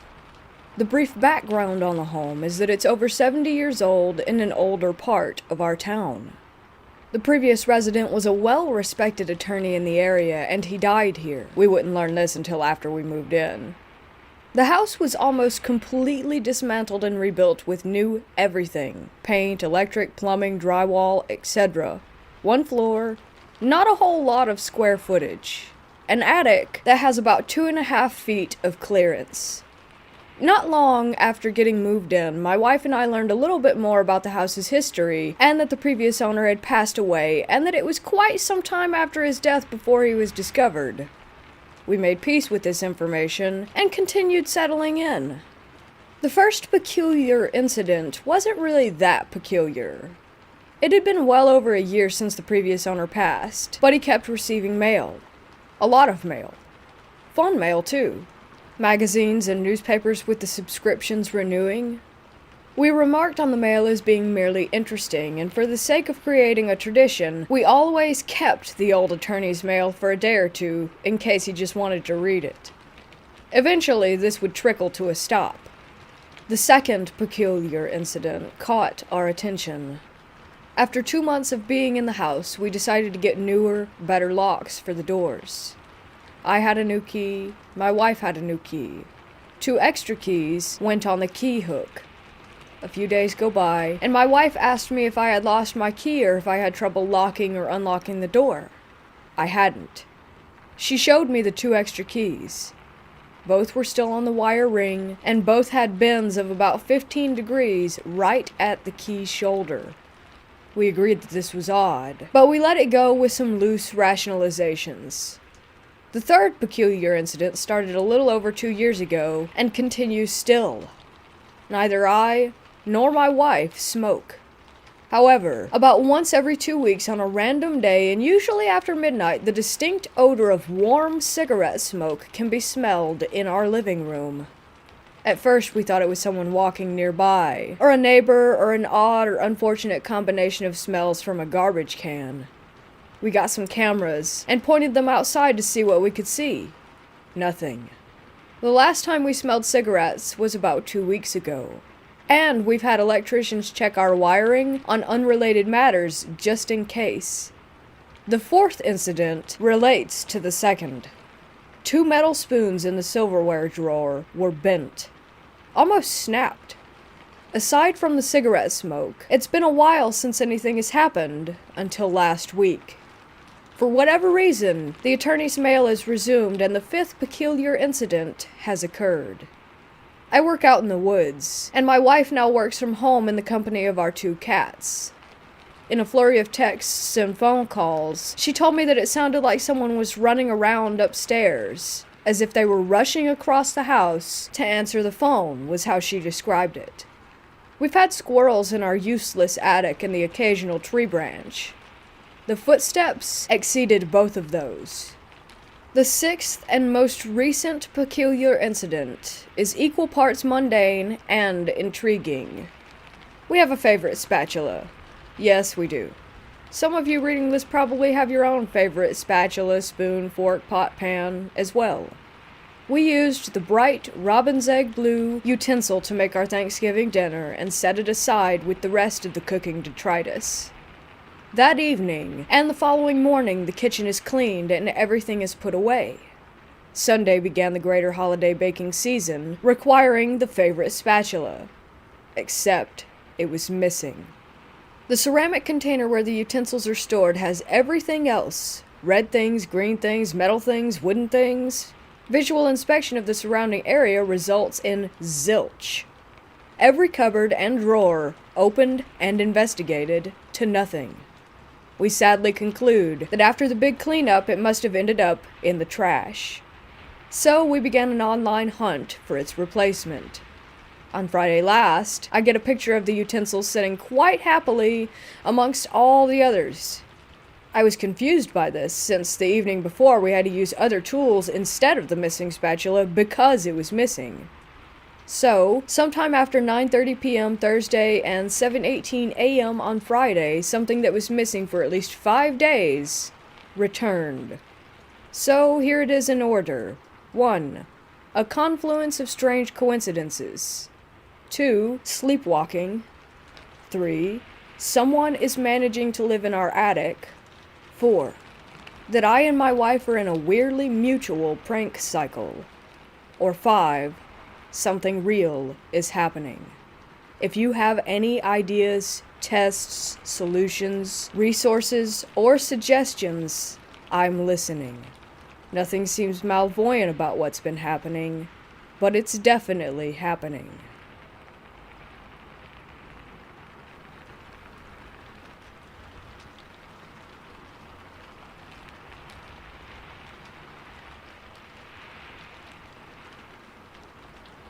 I used to work as a cleaner when I was 16 and between colleges. This is the UK, so I had already left school. The place where I worked was a popular clothing store near my house and was built over ancient farmland. There were also rumors of druid burial grounds nearby, but that's another story. I've always been sensitive to the paranormal from a very young age, but this was by far the most haunted place I've ever worked, and my first apparition sighting. We were a team of 4 to 5 people, and all of us were assigned to different parts of the store. One of the sections was the women's fitting rooms. We would vacuum the rugs and cubicles, polish the mirrors, and all of that. You would hear high heels on the tiles the whole time that you were down there, and the sounds of rustling paper, coat hangers rattling, that kind of thing. There was also a general feeling of discomfort and unease, as though you were being followed and watched. This is hours before the store opened, so of course there were no customers. Sometimes a manager would be there, but they stayed upstairs in the office. The next part was the men's clothing area, which was on the 2nd floor. When you cleaned there, you were alone but for the occasional manager walking through. One time I was on the floor cleaning the railings by the cash registers, and a huge, black shadow swept over me. I was surprised because I hadn't heard anybody approach, and as I looked around, I was definitely alone. My cleaning routine was to sweep the floor and collect the dirt into little piles around the pillars, then sweep it up all in one go at the end. The dirt piles moved constantly. I would go back to do the final big sweep, and some of the piles always would have disappeared. After I clocked out, the piles would be there again. I had a sense that the spirit was a young male farmhand who was very mischievous.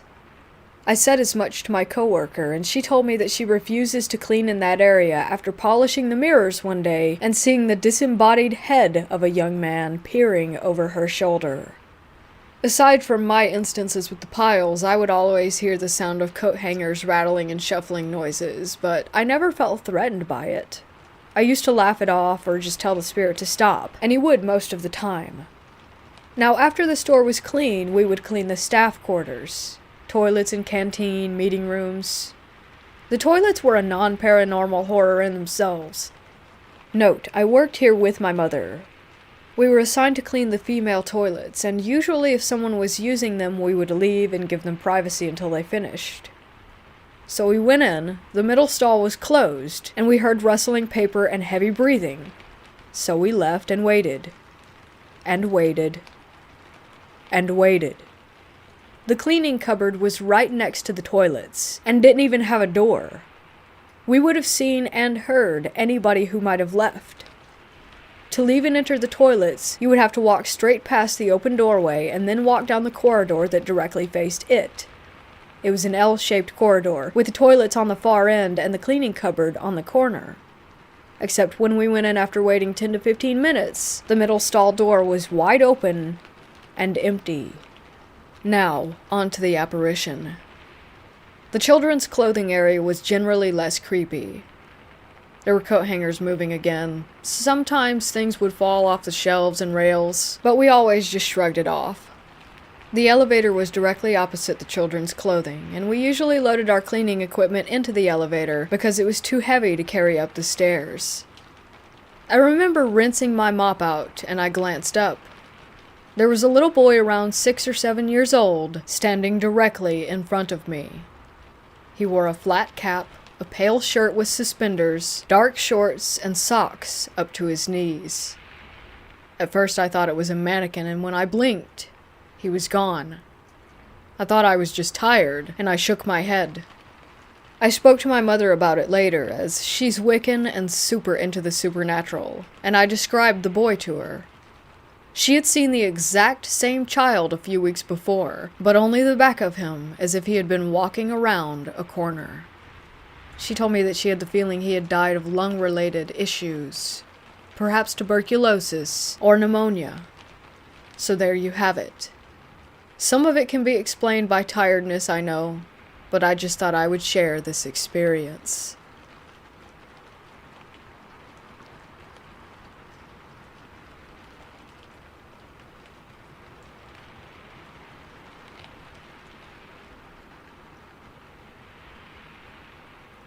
This experience I had dates back to the second house that I lived in.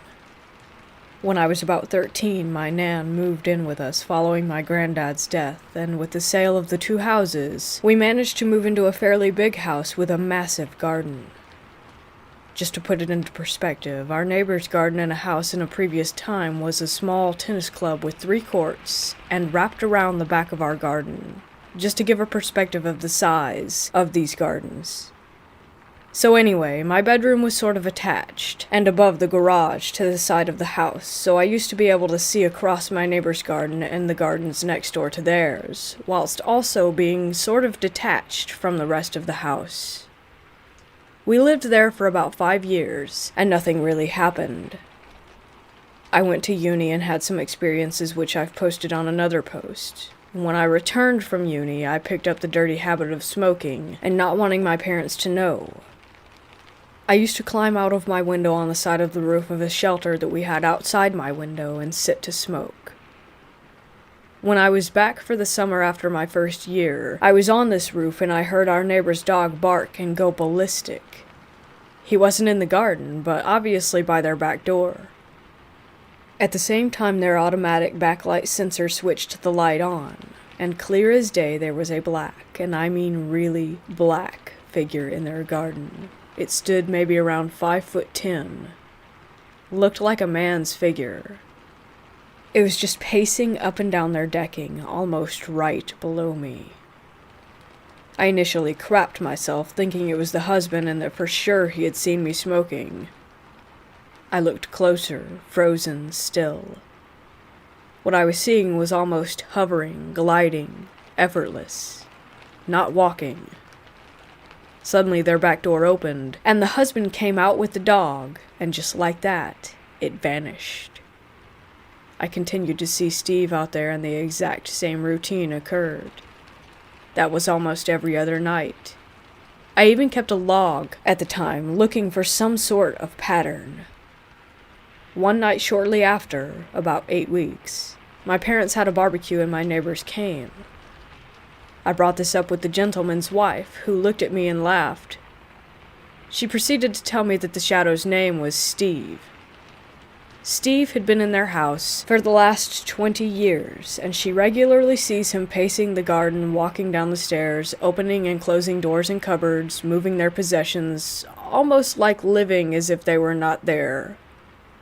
Her kids had seen him and grown up with him, but her husband had never, ever seen him. I was shook, but glad at the same time that I wasn't going crazy. I continued to see Steve right up until we moved out of the house a few years ago. If anything, I felt sad for him. It was almost as if he was unable to move on.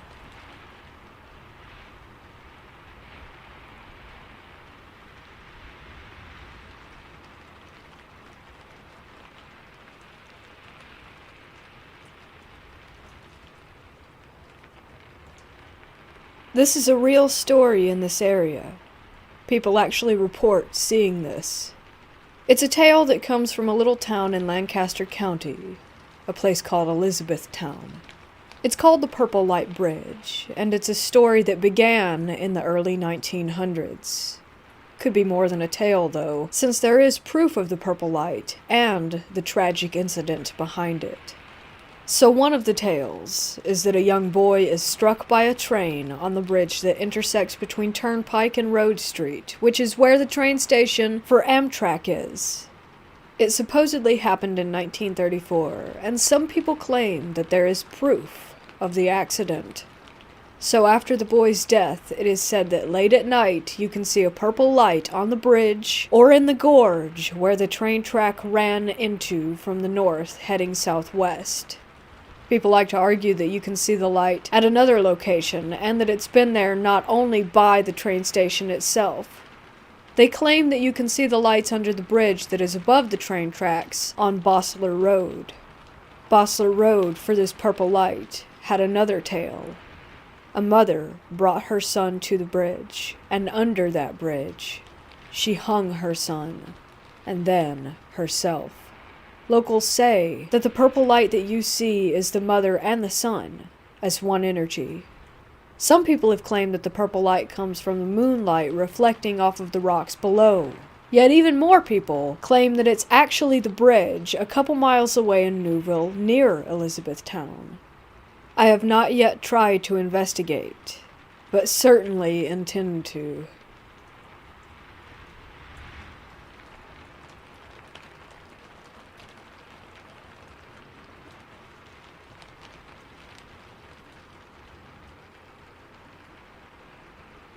I will preface this by saying that I think I'm silly to believe in ghosts, and I get embarrassed to speak about it.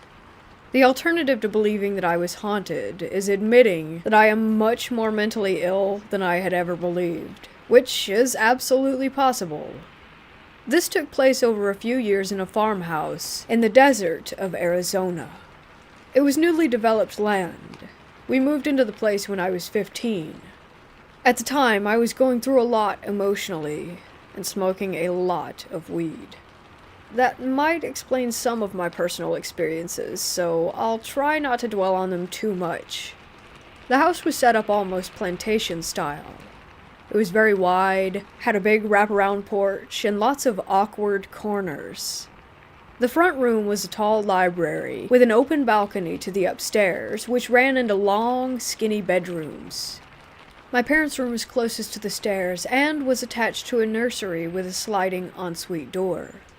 My brother's rooms, who were 2 years younger than me, and my room, were at the end of a dark hallway. That side of the house never got sun, so it had bad vibes all around.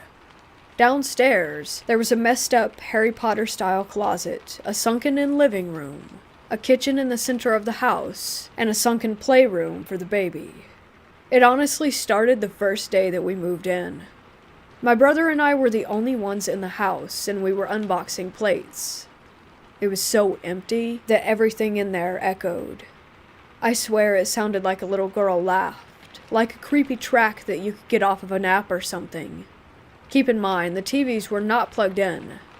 We were on an acre of land, far away from the dirt road, and my brother was way too stupid to pull a prank like that. I started hearing voices at night. This wasn't unusual. I honestly used to freak myself out so badly that I think I made noises up to scare myself. My parents had raised me not to talk about things scaring me, to tough it out and be a big girl. It was fine most of the time during the day. Everything bad came at night. I remember distinctly when it started messing with me in bed. In solidarity, my brother and I kept our bedroom doors open for the hallway's nightlight, and in case we needed to call for each other. We had a pretty messed up childhood that might have contributed to all the codependency I'll describe during this. I was falling asleep, but not quite out. I felt the blanket slipping off the bed and reached down to grab it. This was common. I didn't have a bed frame with a foot. It kept slipping no matter how I tried to tuck it. In classic horror movie fashion, the last time I pulled it, I felt tension. There was nothing it could have been caught on. I felt like the second I went from confused to terrified, it bounced back to me. I don't know how to explain this that well, but I was certain that someone was under the bed pulling it away from me. Later, I moved another nightlight into the bedroom. It was a kind of spooky amber orange, and I convinced my parents to let me paint the walls cherry red. Again, I was almost asleep, but not quite out, so I don't think it could have been sleep paralysis. I heard the carpet rustle, and maybe joints cracking. It sounded like my mom had come in to check on me. I opened my eyes, and immediately froze. I don't think I've ever been more scared in my life. There was a woman crawling across my floor from the far side of my room to the foot of my bed. She was pale and stringy-haired as if she were going bald. I couldn't see her face. I don't know how I fell asleep. I couldn't scream or move. I think she disappeared under my bed. But again, this could always be a hallucination. My baby brother was about 7 months old when she started coming out during the day. My mom was a teacher at the time and was able to stay home with us during summer vacation. It was lunchtime and we were watching a movie quietly downstairs while the baby napped. There were noises upstairs, as if something had been dropped to the ground. We listened for a second before my mom ran up. She thought the baby had fallen out of his crib. We opened the door and found him sound asleep. There was weird white stuff on the floor. It took us a while to figure out that it was drywall or something like that. There was a crawl space to a small attic where the AC and insulation could be reached. It was barely big enough to get into and a good 9 feet from the ground. It also had to be pushed up and slid over to open. There was a visible gap.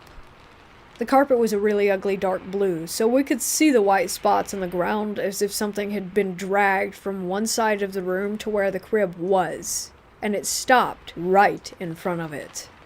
My mom checked the closet and called my stepdad. He couldn't leave work, so he stayed downstairs until he got home and checked the crawl space. We have never had animals. It's really difficult for most things to live in Arizona, so wildlife is pretty rare in that area. He didn't find anything, or signs of anything living up there. This happened every other day for 2 weeks. We really didn't know what to make of it. My mom thought it might be the AC suctioning the opening upward. It stopped and didn't happen again for 2.5 years, until my baby sister was born and stayed in the same crib. Again, it happened on and off for a few weeks, and never again. To keep my own solo experiences brief, I had a period of 3 months where I straight up did not sleep. I went crazy. Every night, I felt like my bed was shaking. The instant I laid my head down, it would vibrate, the metal frame would sway, and I would feel as if something was pushing the mattress between the baseboards or sitting on the corner. I had my brother touch the frame one night to tell me if the shaking was in my head or not. He said it wasn't, but I'm still not sure if he wasn't just playing into it. I thought I might be having seizures or something. At one point I got so frustrated I started sleeping on the couch downstairs with the dog. I started hearing whispers too. Not a noise that sounded odd, but someone calling my name. My name has 3 freaking syllables.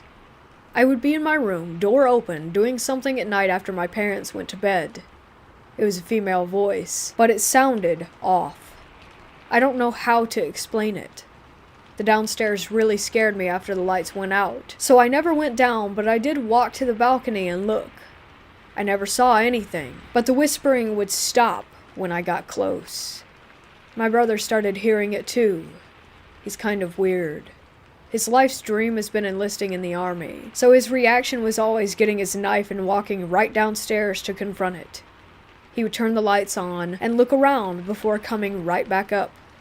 He slept on my floor a few nights because he was convinced that she wanted me. We had prior haunting experiences, which led to my parents making jokes that the ghosts follow us. They didn't pay much attention to it at the time when it was quiet. One night my parents went out with the babies. My brother and I were in our rooms, doors open per usual.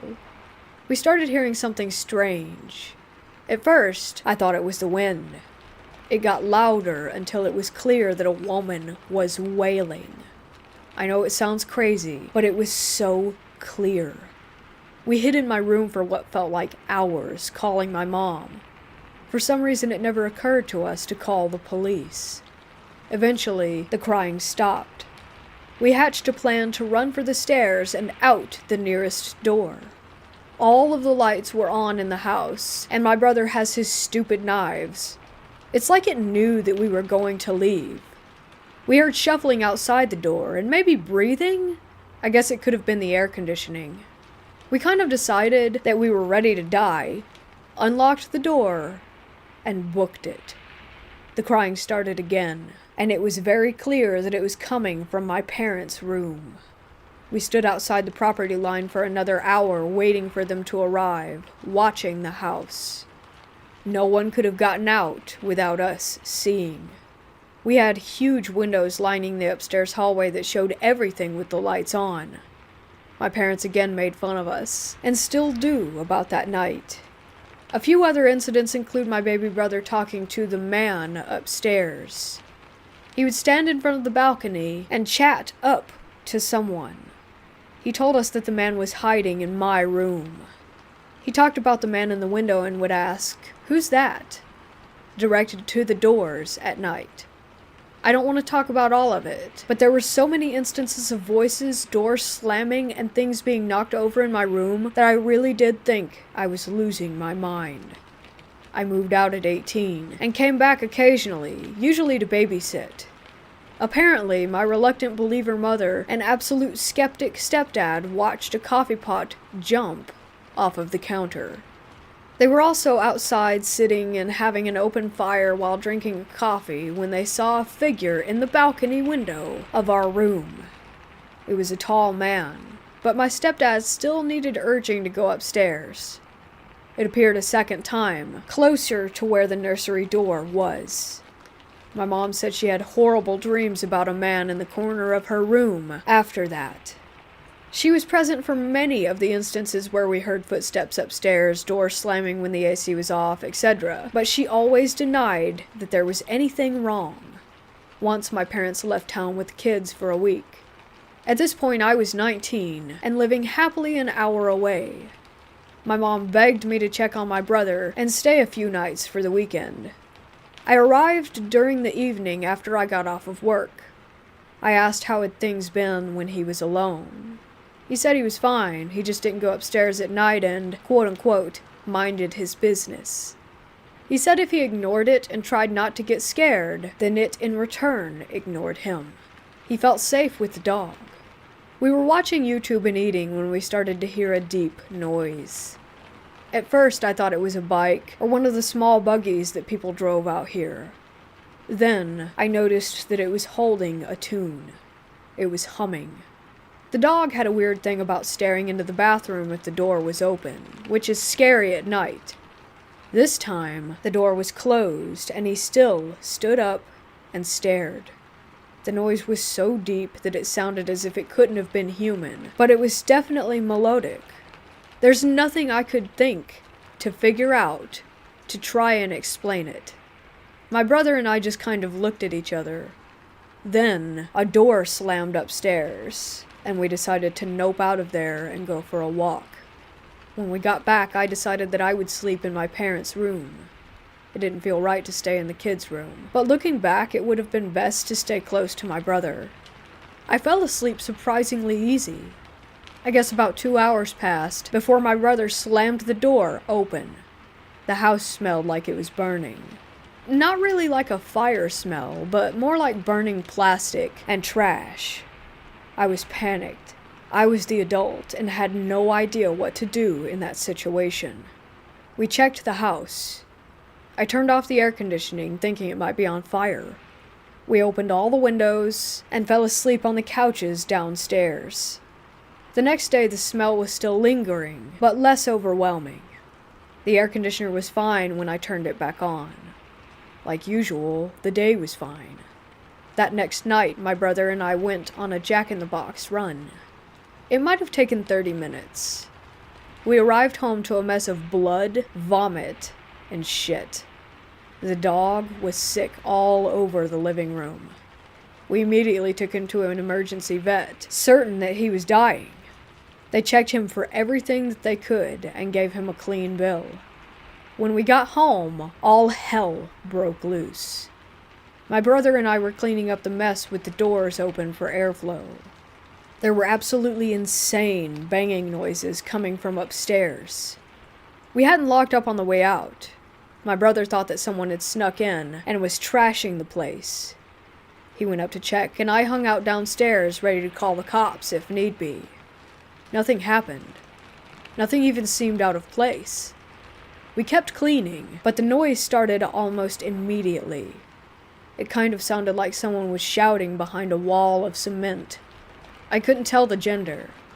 My brother told me he had been fine until I got there, that I could leave if I wanted. I totally did, and I didn't go back.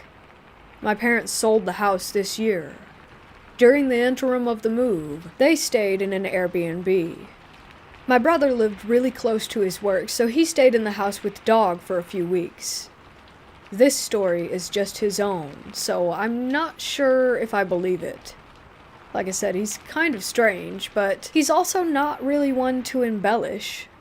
He had been hearing the usual things, even his name being called in the night, but ignored all of it. His friends had been coming over to keep him company. The last day he was supposed to finish moving, he brought another friend. He says he felt that they were being watched the whole time when they cleared the place out, and his friend left him to lock up. They got into the car facing the house when they noticed that the blinds were open. They were definitely closed on the way out. His friend claims that he saw them open from the corner of his eye. My brother says that there is a woman squatting in front of a downstairs window, close to where he had just left from. She was pale, her nose was hooked, and her hair was black and stringy. Again, classic horror movie ghost. He said she had black eyes with visible white dots in the centers. Inside-out eyes, as he called them. And she was smiling. He says it took him a second of shock to realize that she was looking directly at him. He felt sick, like she could walk right out and get him. They burned rubber when his friends snapped out of it, and they screamed at each other all the way down the road about what they saw. He called me right after to explain it, but I was with my own friends and not really willing to listen at the time. What messes me up is that my mom thought he had a psychotic break. He went into his room and cried all night at the Airbnb. She thought something had happened with his girlfriend. My brother is not a crier. I haven't seen him do that since we were little. When we got together and talked about it, his eyes teared up then, too. He said he didn't know why, but he knew that she wanted to kill him. He drew a picture of her. It's not great, but it still fills me with the deepest foreboding. It took me a while to realize that I saw her too, just once in my bedroom almost 5 years ago. Suddenly it made sense. I knew it didn't feel like a woman, but it felt feminine, like something pretending to be a woman. My ex brought this up today. We dated all through high school and had a few experiences together that she recounts as her only paranormal encounters. I would love to still think that this was my own delusion, but it was shared by way too many people. Maybe a few things can be explained, but most of it truly can't. It has affected me so deeply that I'm still terrified that if I think too much about her, she'll follow us, a state away.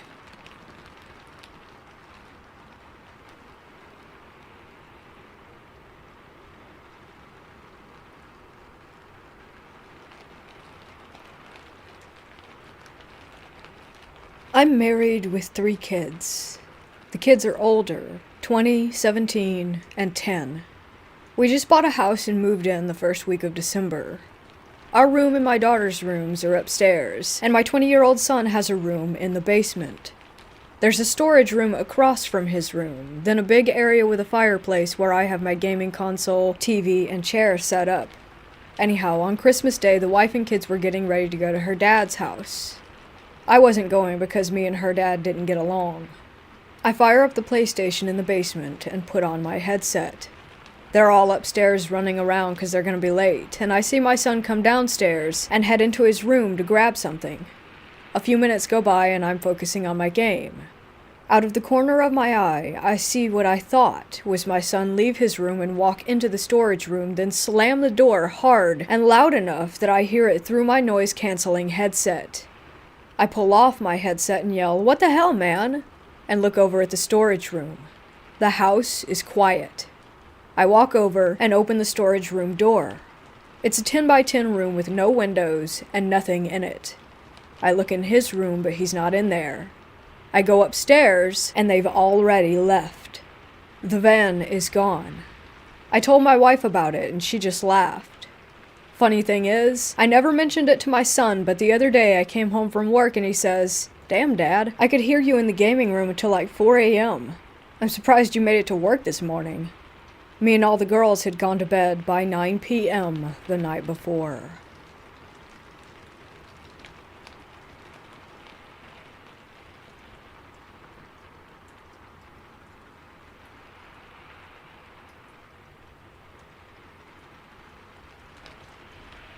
About 5 years ago, I had just moved into a new house with my wife at the time. We had 2 kids, ages 2.5 and 1. My 2.5-year-old was very articulate for his age, and so one day as we were walking out the front door, he points across the house and asks, "Mommy, who's that little girl right there?" Well, my wife and I just kind of froze because he was the kind of kid that had never made up any imaginary friends, or anything like that. But the moment passed, and we kind of forgot about it. Around 6 to 8 months later, I remember I was in my bedroom late at night. I have a large window in my bedroom that looks out into my backyard. I also had a couple strings of lights overhead that illuminated the yard perfectly.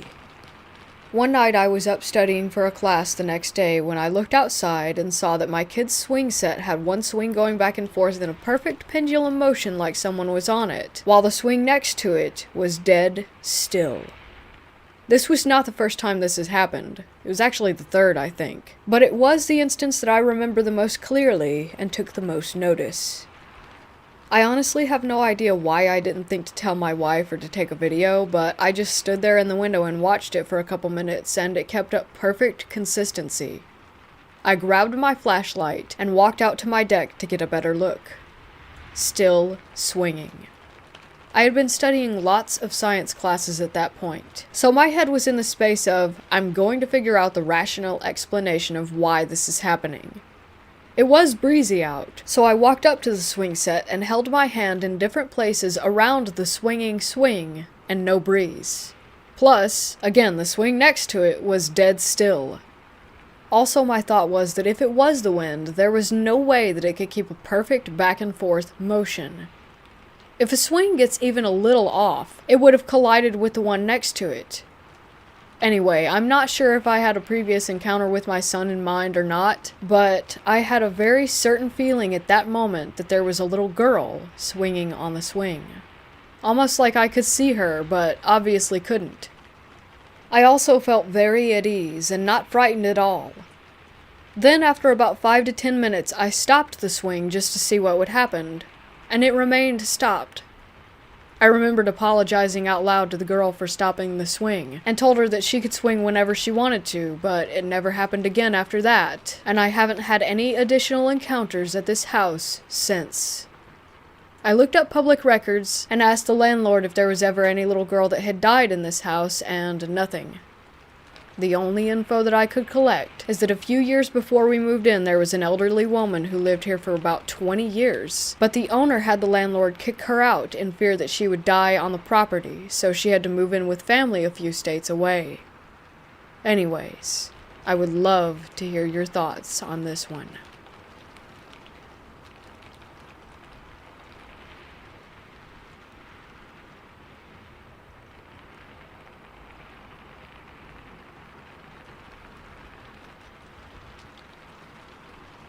Back in the early 80s, my then boyfriend moved into an apartment in Brockport, New York to be closer to his college. It was a nice 2-bedroom. The building was about 5 years old. It overlooked the parking lot of some plazas, with a burger monarch that he worked part-time at. Every night, from the time we moved in until I moved out, I had one of 3 creepy dreams. One involved being back at my parents' house, where the stairs up to the attic are in my closet, and either an infestation of snakes or something oozy and rotting was sort of slurping its way to the stairs to make its way down. The second dream was of being lost and unable to find the apartment building. The big kicker dream involved it being moving day, and as I walked around trying to decide where to hang the spice shelf, I noticed black and red writing and smears on the walls. I remember thinking to myself in the dream that they should have been painted over. The night before I moved out, the dream continued with me being in my bedroom, and there was a guy in a hooded robe standing and leaning against the doorframe watching me. I woke up when Keith got home from his work shift, and he asked me why I didn't wave back. See, he had one of those great hooded velour bathrobes, and he had waved at a hooded figure in our bedroom window thinking that I had gotten up to watch for him coming home. I wasn't standing there, and wasn't even awake. When we were moving out, him back to the dorm and me to a different branch of my company, we found a little medallion with some of the glyphs that I had seen on the wall in my dreams. Luckily, who or whatever it was didn't follow me, and a friend warded the heck out of my new bedroom.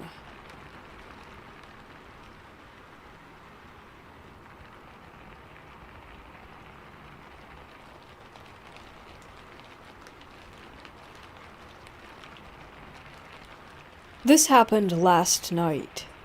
I am currently car camping. I woke up last night for a whiz, and while I was doing my thing, I could see a floating, irregularly shaped light off to my left, about 2 meters, 6 feet, away. I didn't feel scared, more of a what is that kind of feeling. I'm trying to think of the best way to describe this, so please bear with me. Its appearance was kind of like a parallelogram, except the short edges were jagged and ripped into two long appendages. It was kind of a milky white in color, with no light emanating from it. It floated in a straight line and came to a tree where it did 3 little hops and then disappeared around the tree. I finished my business, but didn't have my phone. I did have a flashlight, so thinking it was someone in the trees, I shone the beam through the trees, but nothing reflected back. I turn around to go back and get in the car, and the light thing is dancing around the back of my car, right beside me. I was able to walk up to it and try to touch it. I say try because my hand just touched the car. But the even weirder thing was that when I touched it, my hand created a shadow over the top of it.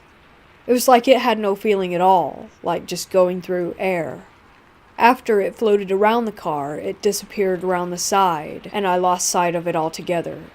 I climbed back in the car for sleep, but was incredibly baffled, and prepped my phone just in case that thing floated through the window.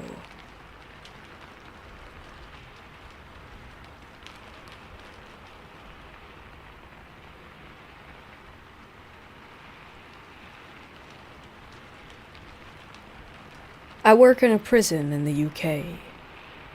I always like to work nights because you do 7 days on and 7 days off. While on nights, I got locked onto a wing with no keys. We have a sealed pouch with a cell key inside for emergencies, if someone is hanging and I need to cut them down, etc., that kind of thing. I'm in charge of looking after 200+ prisoners. After a few busy hours answering cell bells and doing my checks on people who are essentially on suicide watch, the wing starts to settle down. The stories I'm including here are very small portions of things that have happened to me on night shifts. Story 1. One night I was doing my checks. I heard a loud bang coming from the ones landing outside the servery. When I went inside to investigate, there was a broom on the floor. When I reviewed the CCTV footage, you can clearly see the broom slowly being lifted away from the wall where it was resting, and then quickly getting thrown to the ground. We have the footage copied, and most of the people at work have seen it. We usually show it to new staff before they do their first night shift to freak them out. Story 2. One night we had someone overdose.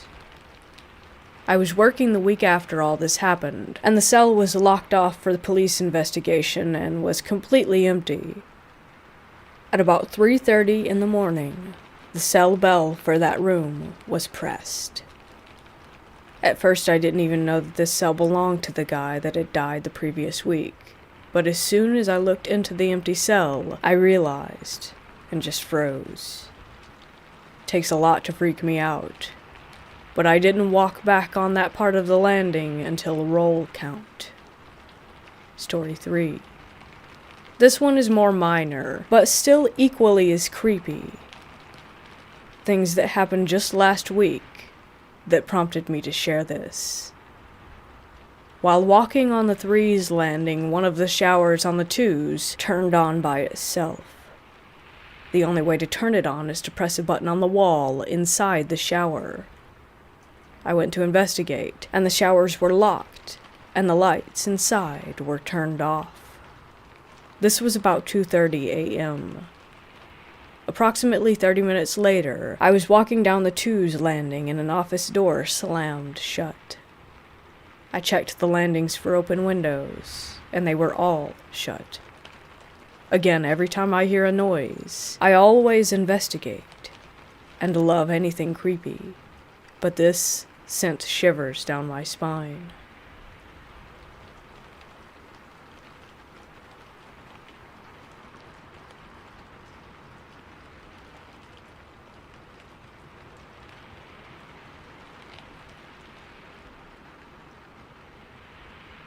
Believe it or not, my story is true. My name is Brandy, I am 56, and I live in Washington. All these years, my kids wanted me to write down events that happened to myself and my loved ones. Quite a few members of my family have recently passed away, leaving so many untold stories that I didn't want these experiences to die with me. So for my children, here it goes. A lot of messed up and supernatural things have happened to us in our lifetime, most with witnesses. This is one of them. About 27 years ago, while house hunting for a rental, I met the former renter of this run-down but livable house. She warned me not to live in this house because I have small children. And not only was it run down, it was very haunted, and never, she was stern, never let a man live here with you because he will be taken over by the evil that resides within. Now, I'm thinking she's either crazy or she was just mad at the landlord for something. We needed a home incredibly desperately. I was also thinking that I had lived through worse, and houses could always be cleansed, so I blew it off. I ended up renting the house, but I soon realized that I should have heeded her warning. The house was musty and old, made of wood. The walls, the ceilings, and the floors were all wood. Even the bedroom doors blended in with the walls, but the bedrooms were painted on the other side. There were French doors all along the front of the house going into an enclosed but open-viewed screen porch with a front door. The main living space was long and open. The living and dining area were stretched into one long room, and it was always cold despite having the heater on and it being in the desert. It was located in the high desert of California on the corner of an acre lot of barren desert, and across the street there was a popular grocery store and a few small shops too far away for anyone to hear us. It served as a town hall back in the day, and I think a turkey ranch before that. It was 6 a.m., and we had planned a 3-day trip to the happiest place in the world, Disneyland. My kids, Michael, age 1, Penny, age 4, and Jenny, age 3, were all sleeping on my bed in our bedroom at the other end of the house so I could pack in peace for the trip in the dining room and not wake them. I could see the bedroom door, though, and it was closed. I was standing up folding clothes at the table. My boyfriend's mother, Opal, was sitting across from me when we heard the bedroom door creak open slightly. We both looked up, and it was my daughter Jenny in her little pink and white flowered onesie. I said, "Now you know it's too early, go back to bed." And she replied, "Me up now, Mommy," in her little sweet voice. It made us both chuckle, and I told Opal that I thought she was just excited. I told her no, that we weren't going right now, so please go back to bed. She stomped her foot, which we could feel vibrate through the floorboards. Opal then told me that I had better go and put her back, and I agreed. As I was making that long walk toward her, I was keeping eye contact, and as I was walking, I was telling her, "No, baby," and once again she stomps her foot, smiles, and says louder, "Me up," with the sweetest little smile, and she tilted her head. Opal even muttered, "Aw." It didn't dawn on me at the time how perfect that her little pigtails were. At this point, I'm extending my hands toward her. I get about 6 inches from touching her, and all of a sudden she turned black and disappeared, almost like sand falling to the ground, followed by the door quickly closing behind her. Opal said, "What the hell?" in surprise. Shocked, I stood there with my hands still extended, and then the fear ran through my body like hot and cold needles. My kids were all sleeping behind that door. I grabbed the handle and swung open the door, fearing the worst, only to find my little Jenny fast asleep with her sister's leg over her. Whatever we had seen, it couldn't have been her. Although unsettling, Opal and I didn't talk about what had happened, and later that morning we all piled into the car and went on our trip. We had a great time, but when we came home we were met with all of the lights on and old music playing loudly coming from inside. People were standing around in my living room. 2 separate groups, like 2 different periods of time. I turned to my boyfriend and asked how those people got in and if he left the door unlocked. He told me, "No, why the hell would I do that? You saw me lock it." We all got out of the car and cautiously approached the front door. As I got closer, I could see a couch not where our couch was, with a man in a white tank top sitting there. He was dirty, and he was looking at this boy standing in the corner with such hatred. You could tell the boy was abused by the way that he was standing there with his head down. That's when he looked up at me, and it pierces my soul even now just to think about him. The kids were scared, and the dog was growling. I grabbed the doorknob to put my key in. Just then the music stopped, and the lights went out. We opened the door, and nothing had been moved, and no one was there. I couldn't get the image of that sad-looking little boy out of my mind, and it was a while before I saw him again. It was a nice day. My boyfriend and his mother were still at a doctor's appointment, and the kids and I were out grocery shopping, having a good time. I usually kept the living room light on when I knew that we were going to get home after dark. I didn't realize we would be gone that long, and it was just starting to be dusk. I pulled into the gate, and I think the kids were a little too rambunctious, too much spare change, quarter machine candy, I guess. I sat for a moment, planning my attack with getting all these groceries, a sleeping baby, and the two girls up the steps and into the house, when I noticed movement in the living room. No one was home. I could hardly even see anything in there because the light wasn't on. I started to get out when the girls jumped out of the car and started running for the steps. I yelled for them to stop and ran over to them. We could hear noises like a child running around, and my eldest daughter to this day says that she saw a little boy and describes him to a T, but at that moment I thought that it might be an intruder or something like that. 3 steps went up to a landing, a locked front door opening into a windowed screened-in porch, and then the 3 French doors. I told the kids to go to the car, but they were too scared to leave my side. Both of them were clutching the back of my shirt. I armed myself with a huge stick by the landing and forged on. I burst through the front door to the porch, and he was there, his face in his 2 hands cupped against the glass, as if he was peering out, and then he vanished. It was the boy that I had seen standing in the corner before. We went inside and I searched every room with my obviously frightened children practically glued to my side. There was no one there. Was my mind playing tricks on me, and I was projecting my fear onto the girls? I turned on all the lights and ran out to get my sleeping baby and the rest of the groceries out of the car when I stopped in my tracks. There on the glass were 2 crescent moon handprints, and it was fogged up where his nose was. It stayed there for at least 20 minutes. Just to add my own thoughts here, I don't feel that we always need words to communicate with spirits or for them to get a message to us. They are not bound by flesh. It is important that you have an open mind and always keep your will strong. At night, you could look out the French doors at the stores across the street and see the vast desert behind them. The property was pitch black, so you saw the reflection of yourself and whatever was behind you. That night, everyone was asleep. It was nearly Christmas, so I was admiring the lights decorating the storefronts when I felt one of my children through the floorboards skip up next to me, and then I heard a faint giggle. I felt a tug on my shirt, so I turned my gaze to the reflection, extending my arm over as if to caress the back of his head and pull him in next to me. It didn't occur to me that this was not my child. He came in under my arm and stood there looking up at me, and all I could feel was love and sorrow. I turned to look at him, but he was gone. So I looked back at his reflection, and it was gone as well.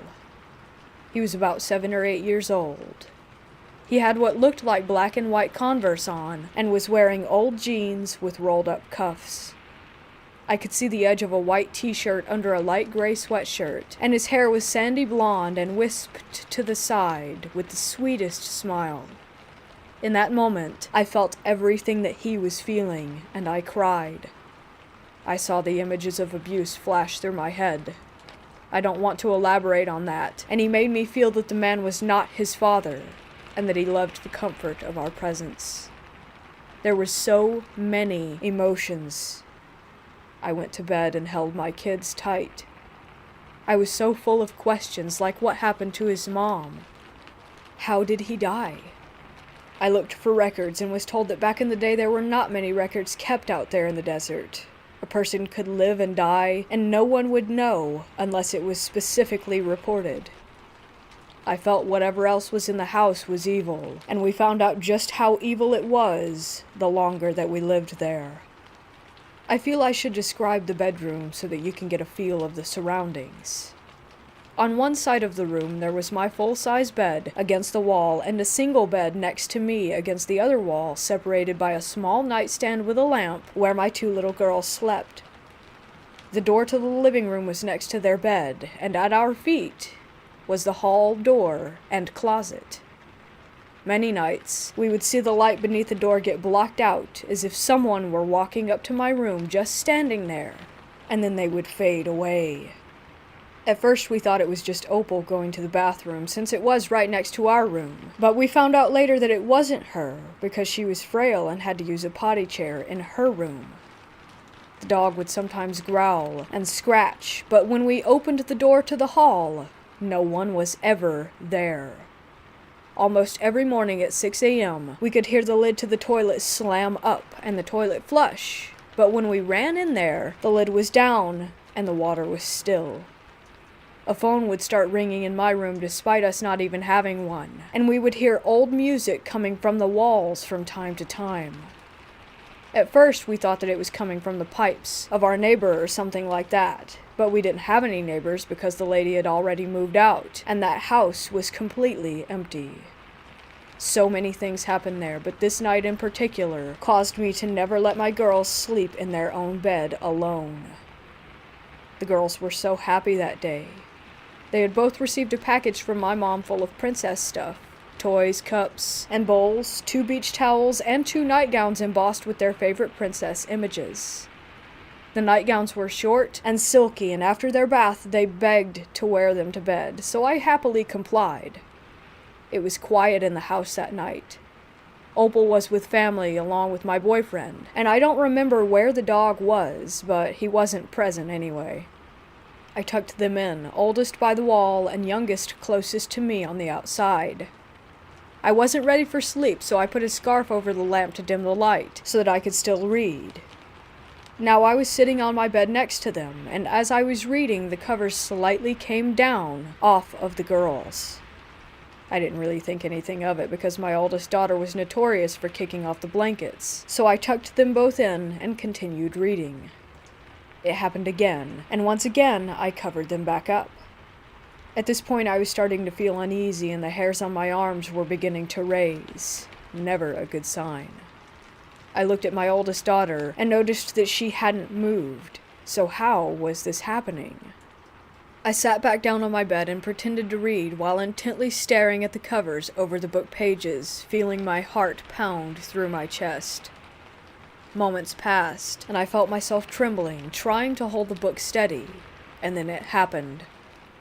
I saw the covers start to move, but the girls were still. I was confused.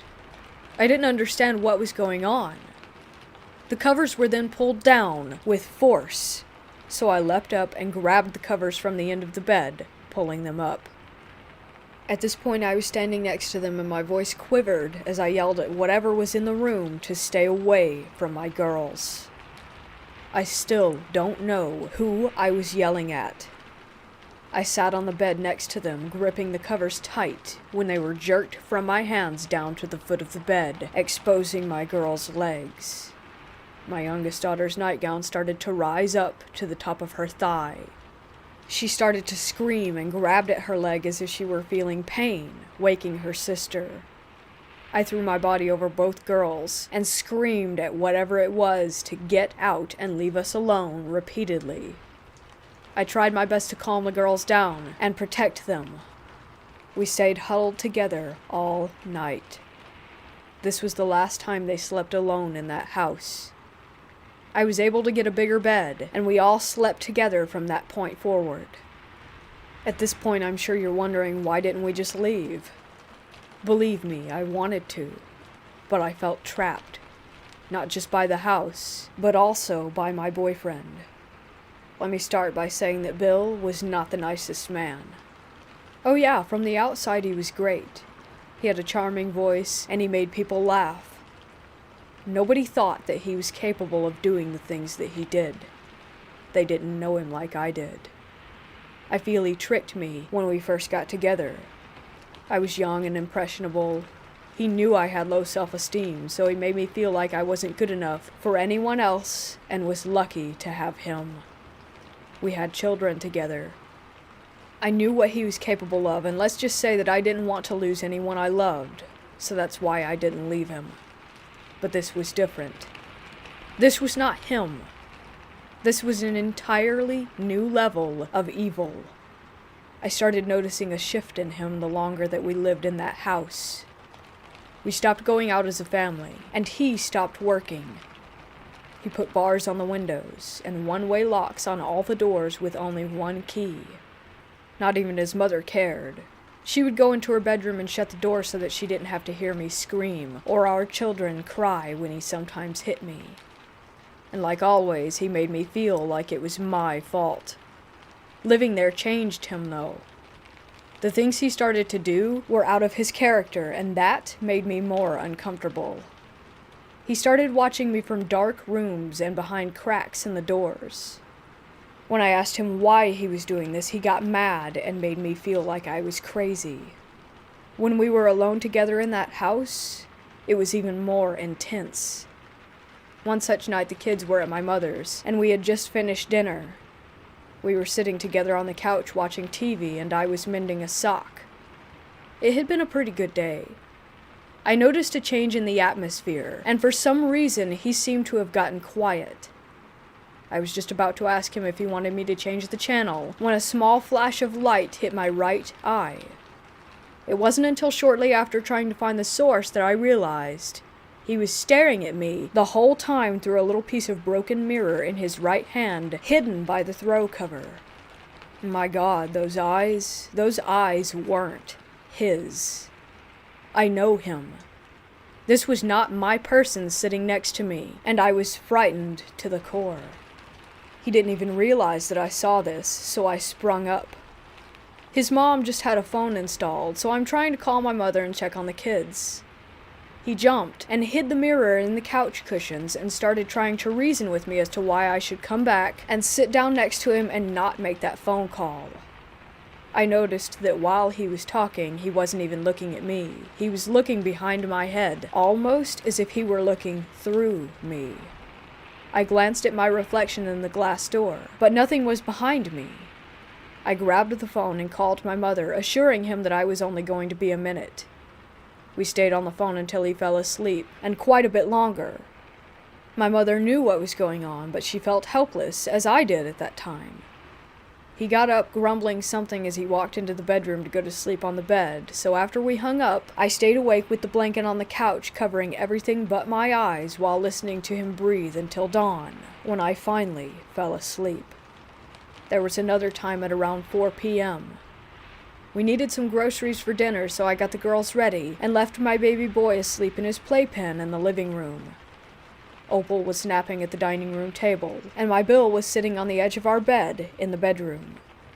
I called out to him that I was leaving, and to keep an ear out for the baby, but he didn't respond, so I repeated myself and I heard him mutter, "Yeah, sure."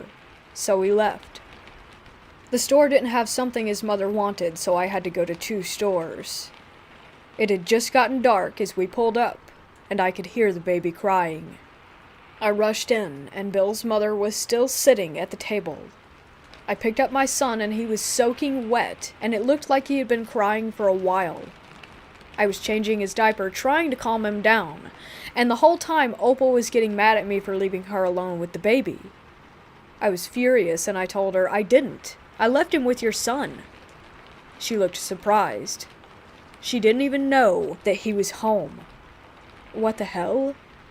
Where was he? I put my son down and told the girls to go play. Something wasn't right. I didn't think he was still in the bedroom because the lights were off, but someone was in there. It was abnormally dark. I slowly went up to the door and walked in. There was a dim light coming in through a crack in the blinds, and I saw his silhouette still sitting on the bed. He hadn't moved. His feet were on the floor, and he was slightly hunched forward with his elbows resting on his legs, cupping his hands together. The room smelled stuffy, and the air was thick. I called out his name, but he didn't reply. Once again I called out his name, adding, "You're scaring me." I moved closer, saying, "Why are you not answering me?" I saw that he was sweating and that it was glistening in the light and dripping from his head to his hands and then his hands to the floor. I could hear it as it dripped. I was shaking while I slowly made my way around him to the lamp, and I heard a growl that almost sounded like it was coming up from the floorboards. I turned the lamp on. His shirt was soaking wet. There was a pool of sweat at his feet, and his eyes were darker than I've ever seen them. His stare was fixated downward. I was afraid to get near him, but I felt like he needed my help. I started to shake him while calling out his name. He was cold to the touch. I crouched down in front of him between his legs, but honestly, all I wanted to do was run out of that room. I took his face in my shaking hands and said, "Please, Bill." Just like that, he snapped out of it. He grabbed both of my wrists and hurled me onto the bed behind him. He said in a loud voice, "What are you doing, you freak?" Then he got up and went to the bathroom. I heard him turn on the shower as I laid there curled up, not knowing what had just happened. I soon composed myself and went out to bring in the groceries and make dinner. Later he joined us as if nothing had ever happened, but I still felt uneasy. The night went on, and he was his old self, goofing off with the kids and watching cartoons. I went into the kitchen and started washing dishes with my back to the hall. I heard him in the living room with the kids. I swear, I heard him. The next thing I knew, he was behind me, and he aggressively grabbed my waist and put his mouth on me. I could feel his teeth on my neck. I jumped. He startled me. Then he looked at me like he wanted me dead and said, "You disgust me," and left the house. I don't know where he went. I didn't ask. All I know is that he was gone. He came back later that next morning, dirty, and saying something about him getting lost in the desert. I remember him telling me once that I could scream out there and no one would hear me. We eventually got out of that house after living through horror, not knowing from day to day what was going to happen next, and who was safe from that evil. Later, after his mother had moved into her daughter's house, she passed away. I felt bad because I wasn't even sad about it. I found a way to leave Bill. I made an excuse that I needed to pick up a check from the welfare department, and that I had to bring the kids with me. After I got there, I told them that I was being abused, and they helped me find a safe place to go. After I didn't return that day, a detective from the sheriff's department came and asked me questions about him because apparently he stole a child and took her to that empty house. Thank God he was caught before he could do anything to her. I never let him hurt my children, but sadly, they remember him hurting me.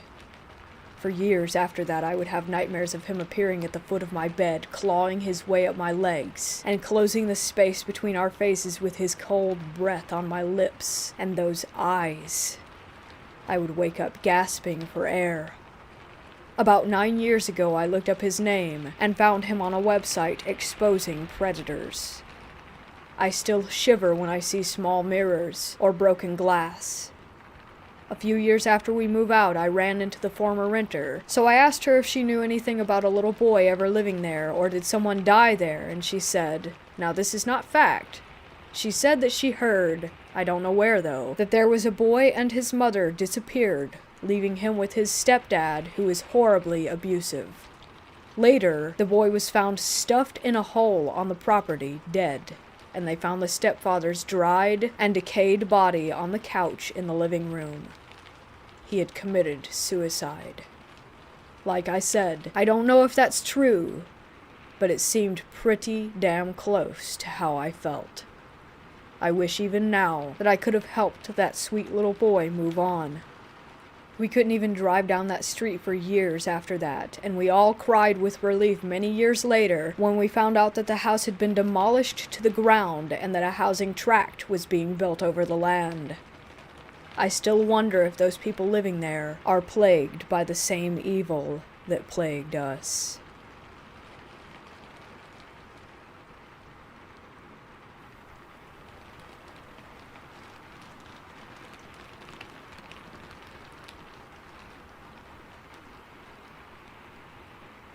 My mother and 2 older brothers would visit my auntie and 3 cousins around Christmas. The whole family would get together too, uncles, aunties, you name it. Anyway, they lived up near Inverness, in Scotland, in a place called the Black Isle. It's actually in a place called Cromarty, but Inverness is more well known, so I'll say that. The Black Isle was said to be used back in the day as a place where witches would meet up on Halloween and perform rituals, animal sacrifices, that kind of thing. Whether or not that's true is something else entirely. I'll get on to the story now. We all rented out a holiday home just down the road from my cousin's house. It had multiple bedrooms in it, so it was perfect for a lot of guests. Me and one of my older brothers and his friend from Africa were all staying in one room. They were fast asleep. I, however, was not. I woke suddenly and didn't know why. I scanned the room with my bleary eyes. It was very dark, and I couldn't hear anything but the snores from my brother and his friend. The door to the room slowly opened with a creak, and I swear I froze with fear.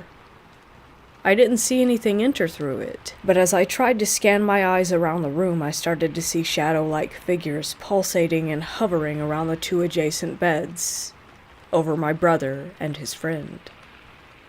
There must have been at least 3 or 4 of these figures.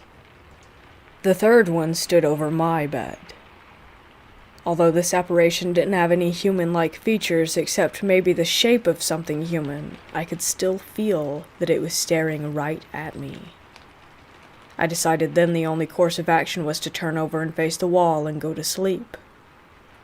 The morning after, I described my experience to a few of my family members, and they joked that it might be the witches that performed those rituals in the past, and in general just didn't believe me. Except one person, my brother's girlfriend. She told me she had experienced something as well. She was only sleeping next door, and she said that she felt like someone had sat down on the end of her bed in the night, and said that she could feel the weight of someone on her legs, but nothing was there. Very frightened by this, I decided to read the guest book to see if anyone else had reported anything unusual, but nothing of the sort could be found. I'll never forget what I saw that night, and if you're ever up near the Black Isle or stay in the same holiday home I did, just be aware of strange figures entering your room at night.